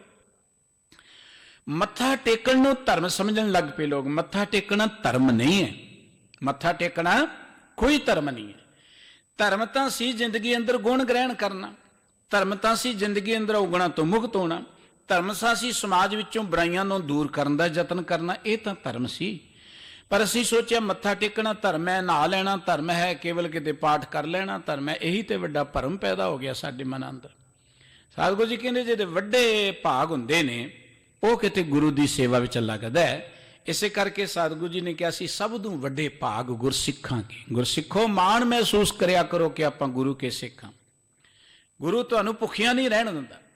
ਜੇ ਗੁਰੂ ਦੇ ਬਣੇ ਰਹੋਗੇ ਗੁਰੂ ਤੁਹਾਡਾ ਸਿਰ ਉੱਚਾ ਹੀ ਰੱਖੇਗਾ। ਗੁਰੂ ਤੁਹਾਡੇ ਹਲਤ ਪਲਤ ਦਾ ਰਖਵਾਲਾ ਹੈ। ਗੁਰੂ ਅਰਜਨ ਦੇਵ ਜੀ ਨੇ ਬਚਨ ਕਿ ਸਤਿਗੁਰ ਸਿੱਖੀ ਕਰੇ ਪ੍ਰਤਪਾਲ, ਸੇਵਕੋ ਗੁਰ ਸਦਾ ਦਿਆਲ। ਸਤਿਗੁਰ ਸਿੱਖੋ ਨਾਮ ਤਨ ਦੇ, ਗੁਰ ਕਾ ਸਿੱਖਵੜ ਭਾਗੀ ਹੈ। ਸਤਿਗੁਰ ਸਿੱਖਾ ਹਲਤ ਪਲਤ ਸਵਾਰੇ। ਸਤਿਗੁਰੂ ਹਲਤ ਪਲਤ ਵਿੱਚ ਸਾਡਾ ਮਦਦਗਾਰ ਹੈ। ਗੁਰੂ ਨਾਲ ਪਿਆਰ ਪਾ ਲਓ, ਜ਼ਿੰਦਗੀ ਦੇ ਹਰ ਕਾਰਜ ਵਿੱਚ ਗੁਰੂ ਤੁਹਾਡੇ ਨਾਲ ਨਿਭੇਗਾ। ਇਸ ਦੁਨੀਆ 'ਚ ਨਹੀਂ, ਇਸ ਜ਼ਿੰਦਗੀ ਤੋਂ ਬਾਅਦ ਵੀ ਗੁਰੂ ਤੁਹਾਡੇ ਨਾਲ ਹੈ। ਇਸ ਕਰਕੇ ਜਿਨ੍ਹਾਂ ਦੇ ਵੱਡੇ ਭਾਗ ਨੇ ਭਾਈ, ਉਹ ਗੁਰੂ ਦੀ ਸੇਵਾ 'ਚ ਲੱਗੇ ਨੇ। ਗੁਰੂ ਦੀ ਮਹਾਨਤਾ ਕੀ? ਸਤਿਗੁਰੂ ਜੀ ਕਹਿੰਦੇ ਸਤਿਗੁਰ ਮੇਰਾ ਬੇਮੁਹਤਾਜ। ਸਤਿਗੁਰੂ ਜੀ ਨੂੰ ਕਿਸੇ ਦੀ ਕੋਈ ਮੁਤਾਜ਼ਗੀ ਨਹੀਂ ਹੈ, ਕਿਸੇ ਕੋ ਕੋਈ ਗਰਜ ਨਹੀਂ ਹੈ। ਮਤਾਂ ਕੋ ਕਹੇ ਜੇ ਮੈਂ ਮੱਥਾ ਟੇਕੂੰਗਾ ਤਾਂ ਹੀ ਗੁਰੂ ਵੱਡਾ ਬਣਨਾ, ਨਹੀਂ ਟੇਕਾਂਗਾ ਨਾ ਟੇਕੋ ਮੱਥਾ ਟੇਕਾ। ਗੁਰੂ ਤਾਂ ਗੁਰੂ ਹੀ ਹੈ। ਸੂਰਜ ਹੈ, ਸੂਰਜ ਦੇ ਸਾਹਮਣੇ ਨਹੀਂ ਆਓਗੇ ਤੇ ਸੂਰਜ ਦਾ ਚਾਨਣ ਕੋ ਘਟ ਨਹੀਂ ਜਾਣਾ। ਚਾਨਣ ਦੀ ਸਾਨੂੰ ਲੋੜ ਹੈ। ਇਸ ਕਰਕੇ ਗੁਰੂ ਦੇ ਪਾਸੋਂ ਗਿਆਨ ਦੀ ਲੋੜ ਸਾਨੂੰ ਹੈ। ਗੁਰੂ ਤਾਂ ਗਿਆਨ ਹੀ ਬਣਦਾ। ਆ ਬਾਕੀ ਜਿਹੜੇ ਆ ਨਾ ਲੈਣ ਦੇਣ ਦੀਆਂ ਚੀਜ਼ਾਂ, ਇਹ ਤੇ ਆਪਣੇ ਆਪ ਹੀ ਮਿਲੀ ਜਾਣੀਆਂ ਨੇ। ਜਦੋਂ ਆਪਾਂ ਨੇਕ ਨੀਤੀ ਦੇ ਨਾਲ ਮਿਹਨਤ ਕਰਾਂਗੇ, ਉਦਮ ਕਰਾਂਗੇ, ਦੁਨੀਆ ਦੀ ਕੋਈ ਕਮੀ ਨਹੀਂ ਰਹੇਗੀ। ਸਿਰਫ ਸਾਡੀ ਜ਼ਿੰਦਗੀ 'ਚ ਕਮੀ ਕਦੋਂ ਆਉਂਦੀ ਹੈ? ਜਦੋਂ ਅਸੀਂ ਸ਼ਾਰਟਕਟ ਚੱਲਣਾ ਚਾਹੁੰਦੇ ਹਾਂ। ਅਸੀਂ ਚਾਹੁੰਦੇ ਹਾਂ ਕਿ ਹੁਣੇ ਹੀ ਸਭ ਕੁਝ ਹੋ ਜਾਏ, ਜਾਂ ਅਸੀਂ ਜੋ ਚਾਹੁੰਦੇ ਹਾਂ ਸਾਨੂੰ ਮਿਲ ਜਾਏ, ਉਦੋਂ ਅਸੀਂ ਦੁਖੀ ਹੋ ਜਾਂਦੇ ਹਾਂ। ਸਤਿਗੁਰੂ ਜੀ ਕਹਿੰਦੇ ਨੇ ਗੁਰੂ ਨੂੰ ਕਿਸੇ ਦੀ ਕੋਈ ਮੁਤਾਜ਼ਗੀ ਨਹੀਂ ਹੈ ਕਿ ਕੋਈ ਮਨਿਸਟਰ ਆਏਗਾ ਤਾਂ ਮੈਂ ਵੱਡਾ ਹੋਵਾਂਗਾ। ਆਪਾਂ ਦੇਖਦੇ ਧਾਰਮਿਕ ਅਖੌਤੀ ਧਾਰਮਿਕ ਲੋਕ ਜਿਹੜੇ ਕਈ ਗੁਰੂ ਦਾ ਵੀ ਆਸਰਾ ਲੈ ਕੇ ਸੰਤ ਬਣੇ ਬੈਠੇ ਨੇ, ਉਹ ਡੀਕਦੇ ਰਹਿੰਦੇ ਮਨਿਸਟਰ ਆਉਣਗੇ ਤੇ ਤਾਂ ਹੀ ਉਦਘਾਟਨ ਹੋਏਗਾ, ਉੱਦਾਂ ਹੋਣਾ ਹੀ ਨਹੀਂ ਹੈ। ਜਿਹੜਾ ਗੁਰੂ ਦੇ ਪਿਆਰ 'ਚ ਜੁੜ ਗਿਆ ਉਹਨੂੰ ਕਿਸੇ ਮਨਿਸਟਰ ਦੀ ਉਡੀਕਣ ਦੀ ਕੀ ਲੋੜ ਹੈ? ਮਨਿਸਟਰ ਤੇ ਉਹਦੇ ਮਗਰ ਫਿਰਦੇ ਨੇ। ਸਤਿਗੁਰੂ ਜੀ ਕਹਿੰਦੇ ਨੇ ਗੁਰੂ ਸਤਿਗੁਰ ਮੇਰਾ ਬੇਮੁਹਤਾਜ। ਗੁਰੂ ਨੂੰ ਕਿਸੇ ਦੀ ਕੋਈ ਮੁਤਾਜ਼ਗੀ ਨਹੀਂ ਹੈ, ਗੁਰੂ ਨੂੰ ਕਿਸੇ ਨਾਲ ਕੋਈ ਗਰਜ ਨਹੀਂ ਹੈ। ਹਾਂ, ਜਿਹੜਾ ਗੁਰੂ ਦੇ ਪਿਆਰ ਜੁੜ ਜਾਂਦਾ ਹੈ ਨਾ, ਉਹ ਵੀ ਬੇਮੁਹਤਾਜ ਹੋ ਜਾਂਦਾ ਹੈ। ਉਹ ਵੀ ਇਹ ਗੱਲ ਕਹਿੰਦੇ ਜਾਂ ਤੂੰ ਮੇਰੇ ਵੱਲ ਹੈ ਤਾਂ ਕਿਆ ਮੁੱਛੰਦਾ, ਮੈਨੂੰ ਕਿਸੇ ਦੀ ਕੋਈ ਮੁਤਾਜ਼ਗੀ ਨਹੀਂ। ਸਤਿਗੁਰੂ ਜੀ ਜਦੋਂ ਤੁਸੀਂ ਮੇਰੇ ਵੱਲ ਹੋ ਮੈਨੂੰ ਕਿਸੇ ਦੀ ਕੋਈ ਮੁਤਾਜ਼ਗੀ ਨਹੀਂ, ਕਿਸੇ ਦੀ ਝੋਲੀ ਚੁੱਕਣ ਦੀ ਲੋੜ ਨਹੀਂ ਹੈ। ਸਤਿਗੁਰ ਮੇਰਾ ਸੱਚਾ ਸਾਜ। ਸਾਜ ਦਾ ਅਰਥ ਹੁੰਦਾ ਹੈ ਸਿਸਟਮ, ਮਰਜ਼ਾਦਾ। ਸਾਡੇ ਗੁਰੂ ਦਾ ਇਹ ਇੱਕ ਸਦਾ ਕਾਇਮ ਰਹਿਣ ਵਾਲੀ ਮਰਜ਼ਾਦਾ ਹੈ ਕਿ ਗੁਰੂ ਨੂੰ ਕਿਸੇ ਦੀ ਕੋਈ ਮੁਤਾਜ਼ਗੀ ਨਹੀਂ ਹੈ। ਗੁਰੂ ਨੂੰ ਕਿਸੇ ਦੀ ਕੋਈ ਕਾਣ ਨਹੀਂ ਹੈ ਕਿ ਕਿਸੇ ਅੱਗੇ ਸਤਿਗੁਰੂ ਝੁਕ ਜਾਏਗਾ ਜਾਂ ਕੋਈ ਗੁਰੂ ਨੂੰ ਝੁਕਾ ਲਏਗਾ। ਬੜੇ ਝੁਕਾਉਣ ਵਾਲੇ ਆਏ, ਬਾਬਰ ਵਰਗੇ ਝੁਕ ਗਏ ਗੁਰੂ ਦੇ ਅੱਗੇ। ਹਮਾਯੂ ਨੇ ਗੁਰੂ ਸਾਹਿਬ ਜੀ ਦੇ ਕੋਲ ਆ ਕੇ ਤਲਵਾਰ ਕੱਢ ਲਈ ਕਿ ਡਰ ਜਾਣਗੇ। ਇਹੀ ਕੁਝ ਹੁੰਦਾ ਰਾਜਨੀਤੀ ਲੋਕਾਂ ਕੋਲ ਕਿ ਤੈਨੂੰ ਮਾਰ ਦੇਵਾਂਗੇ, ਤੇਰਾ ਰੋਟੀ ਪਾਣੀ ਬੰਦ, ਇਹਦੋਂ ਅੱਗੇ ਕੁਝ ਨਹੀਂ ਕਰ ਸਕਦਾ ਕੋਈ। ਸਤਿਗੁਰੂ ਜੀ ਹੱਸ ਕੇ ਕਹਿਣਗੇ ਤੇਰੀ ਤਲਵਾਰ ਸ਼ੇਰਸਰ ਸੂਰੀ ਮੂਹਰੇ ਕਿਉਂ ਨਹੀਂ ਚੱਲੀ? ਉੱਥੋਂ ਦੇ ਭੱਜ ਆਏ ਤੇ ਇੱਥੇ ਤਲਵਾਰਾਂ ਕੱਢੀ ਫਿਰਦਾ। ਸਤਿਗੁਰੂ ਜੀ ਨੂੰ ਕਿਸੇ ਦਾ ਕੋਈ ਡਰ ਨਹੀਂ ਹੈ, ਕੋਈ ਤਲਵਾਰ ਵਾਲਾ ਹੋਏ ਕੋਈ ਹੋਵੇ। ਆਪਾਂ ਦੇਖੋ ਗੁਰੂ ਨਾਨਕ ਸਾਹਿਬ ਜੀ ਇਕੱਲੇ ਇੰਨੀ ਦੁਨੀਆ ਦੇ ਸਾਹਮਣੇ ਚੱਲੇ, ਉਹਨਾਂ ਇੱਕ ਪੰਥ ਖੜਾ ਕਰ ਦਿੱਤਾ। ਕਿੰਨੇ ਮਹਾਨ ਗੱਲ ਹੈ। ਗੁਰੂ ਕਲਗੀਧਰ ਪਾਤਸ਼ਾਹ ਜੀ ਇਕੱਲੇ ਨੇ, ਇੱਕ ਬੰਨੇ ਸਾਰੇ ਹਿੰਦੁਸਤਾਨ ਦੇ ਰਾਜੇ ਨੇ, ਸਮੁੱਚਾ ਹਿੰਦੁਸਤਾਨ ਦੂਰੋਂ ਦੂਰੋਂ ਚੱਲ ਕੇ, ਕਿੱਥੇ ਮੁਲਤਾਨ ਹੈ, ਕਿੱਥੇ ਜੰਮੂ ਕਸ਼ਮੀਰ ਹੈ, ਕਾਬਲ ਕੰਧਾਰ ਹੈ, ਆ ਪਹਾੜ ਦੇ ਸਾਰੇ ਹਿੰਦੂ ਰਾਜੇ ਜਿਹੜੇ ਸਨ ਸਭ ਸਤਿਗੁਰੂ ਜੀ ਨੂੰ ਮਾਰਨ ਤੇ ਤੁਲੇ ਹੋਏ ਸਨ। ਪਰ ਕੀ ਉਹਨਾਂ ਗੁਰੂ ਗੋਬਿੰਦ ਸਿੰਘ ਜੀ ਨੂੰ ਝੁਕਾ ਲਿਆ? ਗੁਰੂ ਕਲਗੀਧਰ ਪਾਤਸ਼ਾਹ ਇਕੱਲਾ 40 ਦੇ ਸਮੇਤ ਘਿਰਿਆ ਹੋਇਆ ਵੀ ਉੱਥੇ ਡਟਿਆ ਖੜਾ ਹੈ, 10 ਲੱਖ ਘੇਰਾ ਪਾਈ ਖੜਾ ਹੈ। ਗੁਰੂ ਕਲਗੀਧਰ ਪਾਤਸ਼ਾਹ ਇਕੱਲਾ ਮਾਛੀਵਾੜੇ ਦੇ ਜੰਗਲਾਂ 'ਚ ਉਹ ਸਤਿਗੁਰੂ ਜਿਹੜਾ ਅਨੰਦਪੁਰ ਦੇ ਸੁੱਖ ਸਹੂਲਤਾਂ ਨੇ, ਜਿਨ੍ਹਾਂ ਦੇ ਦਰ 'ਤੇ ਲੱਖਾਂ ਲੋਕ ਮੱਥੇ ਟੇਕਦੇ ਨੇ, ਰਾਜੇ ਝੁਕਦੇ ਨੇ, ਭੀਮਚੰਦ ਵਰਗੇ ਜਿਹੜੇ ਗੇੜੀਆਂ ਹੀ ਲਾਉਂਦੇ ਫਿਰਦੇ ਨੇ, ਉਹ ਸਤਿਗੁਰੂ ਸੱਚੇ ਪਾਤਸ਼ਾਹ ਇਕੱਲੇ ਮਾਛੀਵਾੜੇ ਦੇ ਜੰਗਲਾਂ 'ਚ ਰੱਬ ਦੀ ਮੌਜ ਵਿੱਚ ਰੱਬ ਦੇ ਗੀਤ ਗਾ ਰਹੇ ਨੇ। ਕੀ ਹਕੂਮਤ ਝੁਕਾ ਗਈ ਉਹਨਾਂ ਨੂੰ? ਆਖਰ ਹਕੂਮਤ ਨੂੰ ਝੁਕਣਾ ਪਿਆ। ਸਤਿਗੁਰੂ ਸੱਚੇ ਪਾਤਸ਼ਾਹ ਜੀ ਦੀ ਗੱਲ ਕਰਦੇ ਆ, ਗੁਰਦੇਵ ਕਹਿੰਦੇ ਨੇ ਕਿ ਗੁਰੂ ਜਿਹੜਾ ਹੈ ਉਹਦਾ ਇਹ ਸੱਚੀ ਮਰਜ਼ਾਦਾ ਹੈ ਕਿ ਉਹਨੂੰ ਕਿਸੇ ਨਾਲ ਕੋਈ ਮੁਤਾਜ਼ਗੀ ਨਹੀਂ ਹੈ, ਕਿਸੇ ਨਾਲ ਕੋਈ ਗਰਜ਼ ਨਹੀਂ ਹੈ। ਸਤਿਗੁਰ ਮੇਰਾ ਸਬਸ ਕਾ ਦਾਤਾ, ਗੁਰੂ ਸਾਰਿਆਂ ਦਾ ਦਾਤਾ ਹੈ। ਗੁਰੂ ਇਹ ਨਹੀਂ ਕਿ ਜਿਹੜੇ ਉਹਨੂੰ ਮੱਥਾ ਟੇਕਣਗੇ ਉਹਨਾਂ ਦਾ ਖਿਆਲ ਰੱਖੇਗਾ। ਮੱਥਾ ਟੇਕਣ ਵਾਲਿਆਂ ਦੇ ਵੱਡੇ ਭਾਗ ਨੇ ਭਾਈ, ਉਹ ਗਿਆਨ ਲੈ ਲੈਣਗੇ, ਗੁਰੂ ਦੀ ਬਖਸ਼ਿਸ਼ ਲੈ ਲੈਣਗੇ, ਵਡਭਾਗੀ ਬਣ ਜਾਣਗੇ, ਗੁਰੂ ਦਾ ਰੂਹ ਬਣ ਜਾਣਗੇ। ਲੇਕਿਨ ਗੁਰੂ ਸਾਰਿਆਂ ਦਾ ਦਾਤਾ ਹੈ। ਜਦੋਂ ਆਪਾਂ ਗੁਰੂ ਕੇ ਲੰਗਰ ਦੀ ਗੱਲ ਕਰਦੇ, ਗੁਰੂ ਦਾ ਲੰਗਰ ਸਾਰਿਆਂ ਦੇ ਲਈ ਹੈ। ਜਦੋਂ ਗੁਰੂ ਕੇ ਗਿਆਨ ਦੀ ਗੱਲ ਕਰਦੇ ਹਾਂ, ਗੁਰੂ ਦਾ ਗਿਆਨ ਵੀ ਸਾਰਿਆਂ ਦੇ ਲਈ ਹੈ। ਕੋਈ ਹਿੰਦੂ ਪੜ੍ਹੇ, ਕੋਈ ਮੁਸਲਮਾਨ ਪੜ੍ਹੇ, ਕੋਈ ਅੰਗਰੇਜ਼ ਪੜ੍ਹੇ, ਕੋਈ ਪੜ੍ਹੇ, ਗੁਰੂ ਦਾ ਗਿਆਨ ਸਾਰਿਆਂ ਲਈ। ਇਹ ਨਾ ਸੋਚਣਾ ਕਿ ਬਾਣੀ ਅਸੀਂ ਪੜ੍ਹ ਸਕਦੇ, ਹੋਰ ਕੋਈ ਨਹੀਂ ਪੜ੍ਹ ਸਕਦਾ। ਅਸੀਂ ਤੇ ਗੁਰੂ ਗ੍ਰੰਥ ਸਾਹਿਬ ਜੀ ਦੀ ਬਾਣੀ ਲੋਕਾਂ ਤੱਕ ਪਹੁੰਚਾ ਹੀ ਨਾ ਸਕੇ। ਇੱਕ ਗੋਰੇ ਰਾਈਟਰ ਨੇ ਇੱਕ ਗੱਲ ਕਹੀ ਹੈ ਕਿ ਜੋ ਵਡਿਆਈਆਂ ਗੁਰੂ ਗ੍ਰੰਥ ਸਾਹਿਬ ਜੀ ਦੀ ਪਵਿੱਤਰ ਬਾਣੀ 'ਚ ਨੇ, ਇਹ ਸਾਨੂੰ ਸਾਰੀ ਦੁਨੀਆ ਤੱਕ ਜਲਦੀ ਤੋਂ ਜਲਦੀ ਪਹੁੰਚਾਉਣੀਆਂ ਚਾਹੀਦੀਆਂ ਨੇ। ਤੇ ਅਗਲੀ ਗੱਲ ਉਹਨੇ ਕੀ ਕਿ ਜੇ ਅੱਜ ਤੱਕ ਨਹੀਂ ਪਹੁੰਚ ਸਕੀਆਂ ਤੇ ਇਹਦੇ ਲਈ ਕਸੂਰਵਾਰ ਸਿੱਖ ਨੇ, ਇਹਦੇ ਲਈ ਕਸੂਰਵਾਰ ਸਿੱਖ ਨੇ ਜਿਹੜੇ ਲੋਕਾਂ ਤੱਕ ਗੱਲ ਪਹੁੰਚਾ ਨਹੀਂ ਸਕੇ। ਸਾਨੂੰ ਤੇ ਸਤਿਗੁਰੂ ਜੀ ਨੇ ਖਜ਼ਾਨੇ ਭਰ ਕੇ ਦਿੱਤੇ ਨੇ, ਅਸੀਂ ਆਪ ਵੀ ਖਾਈਏ, ਖਰਚੀਏ ਤੇ ਲੋਕਾਂ 'ਚ ਵੰਡੀਏ, ਸਾਡੇ ਵੱਡੇ ਭਾਗ ਨੇ। ਸਤਿਗੁਰੂ ਜੀ ਦੀ ਇਹ ਦਾਤ ਕੋਈ ਭਾਗਾਂ ਵਾਲਾ ਹੀ ਪ੍ਰਾਪਤ ਕਰਕੇ ਬਖਸ਼ਿਸ਼ ਪ੍ਰਾਪਤ ਕਰਦਾ ਹੈ। ਸਾਹਿਬ ਕਹਿੰਦੇ ਗੁਰੂ ਸਬਸ ਦਾ ਦਾਤਾ ਹੈ, ਗੁਰੂ ਸਰਬੱਤ ਦੇ ਭਲੇ ਦੀ ਗੱਲ ਕਰਦਾ ਹੈ। ਜਦੋਂ ਵੀ ਗੱਲ ਆਈ ਸਤਿਗੁਰੂ ਜੀ ਨੇ ਕਿਹਾ ਜਗਤ ਜਲੰਦਾ ਰੱਖ ਲੈ, ਉੱਥੇ ਨਹੀਂ ਕਿਹਾ ਕਿ ਮੇਰੇ ਸਿੱਖਾਂ ਨੂੰ ਬਚਾ ਲੈ, ਜਗਤ ਜਲੰਦਾ ਰੱਖ ਲੈ। ਹੋਰ ਪੈਗੰਬਰਾਂ ਦਾ ਇਤਿਹਾਸ ਪੜ੍ਹੋ, ਕਹਿੰਦੇ ਜੀ ਜਿਹੜੇ ਮੇਰੇ ਬੱਚੇ ਉਹਨਾਂ ਨੂੰ ਬਚਾ ਲਓ, ਜਿਹੜੇ ਮੇਰੇ ਕੋਲ ਹੁੰਦੇ ਉਹਨਾਂ ਨੂੰ ਬਚਾ ਲਓ। ਸਤਿਗੁਰੂ ਜੀ ਸਬਸ ਦੇ ਦਾਤੇ ਨੇ, ਸਮੁੱਚੀ ਮਾਨਵਤਾ ਦੇ ਦਾਤੇ। ਗੁਰੂ ਦੇ ਕੋਲ ਜੋ ਕੁਝ ਹੈ ਉਹ ਸਮੁੱਚੀ ਮਾਨਵਤਾ ਦੀ ਖਾਤਰ ਹੈ। ਸਤਿਗੁਰ ਮੇਰਾ ਪੁਰਖ ਵਿਧਾਤਾ, ਵੀ ਸਾਡਾ ਸਤਿਗੁਰੂ ਉਸ ਪਰਮਾਤਮਾ ਦਾ ਹੀ ਰੂਪ ਹੈ। ਜੋ ਪਰਮਾਤਮਾ ਦਾ ਸੁਭਾਅ ਉਹ ਗੁਰੂ ਦਾ ਸੁਭਾਅ। ਪਰਮਾਤਮਾ ਦਾ ਜੋ ਕੁਝ ਹੈ ਸਾਰਿਆਂ ਦੇ ਲਈ ਸਾਂਝਾ ਹੈ, ਗੁਰੂ ਦਾ ਜੋ ਕੁਝ ਹੈ ਸਮੁੱਚੀ ਮਾਨਵਤਾ ਦਾ ਸਾਂਝਾ ਹੈ। ਗੁਰ ਜੈਸਾ ਨਾਹੀ ਕੋ ਦੇਵ, ਜਿਸ ਮਸਤਕ ਭਾਗ ਸੋ ਲਾਗਾ ਸੇਵ। ਧੰਨ ਗੁਰੂ ਅਰਜਨ ਦੇਵ ਜੀ ਮਹਾਰਾਜ ਕਹਿੰਦੇ ਦੁਨੀਆ ਦੇ ਲੋਕੋ ਗੁਰੂ ਵਰਗਾ ਕੋਈ ਦੇਵਤਾ ਨਹੀਂ ਹੈ। ਕੋਈ ਦੇਵਤਾ ਗੁਰੂ ਦੀ ਬਰਾਬਰਤਾ ਨਹੀਂ ਕਰ ਸਕਦਾ, ਔਰ ਜਿਹਦੇ ਵੱਡੇ ਭਾਗ ਨੇ ਉਹ ਗੁਰੂ ਦੀ ਸੇਵਾ 'ਚ ਲੱਗਦਾ ਹੈ। ਰਹਾਉ ਸਤਿਗੁਰ ਮੇਰਾ ਸਰਵ ਪ੍ਰਤਪਾਲੈ, ਵੀ ਸਾਡਾ ਸਤਿਗੁਰੂ ਸਾਰਿਆਂ ਦੀ ਪ੍ਰਤਪਾਲਣਾ ਕਰਦਾ ਹੈ। ਗੁਰੂ ਦੇ ਦਰ ਤੇ ਆ ਕੇ ਕੋਈ ਭੁੱਖਾ ਆ ਜਾਏ ਉਹਨੂੰ ਰੱਜ ਕੇ ਰੋਟੀ ਮਿਲੇਗੀ। ਗੁਰੂ ਕੇ ਦਰ ਤੇ ਕੋਈ ਜਗਿਆਸੂ ਆ ਜਾਏ ਉਹਨੂੰ ਗਿਆਨ ਮਿਲੇਗਾ, ਉਹਦੇ ਗੁਰੂ ਦੇ ਦਰ ਤੋਂ ਵਰਸਾਇਆ ਜਾਏਗਾ। ਸਤਿਗੁਰ ਮੇਰਾ ਮਾਰ ਜੀਵਾਲੇ, ਸਾਡੇ ਸਤਿਗੁਰੂ ਜੀ ਦੀ ਵਡਿਆਈ ਹੈ। ਮਾਰ ਜੀਵਾਲੇ ਬੜਾ ਭਾਵਪੂਰ ਸ਼ਬਦ ਹੈ।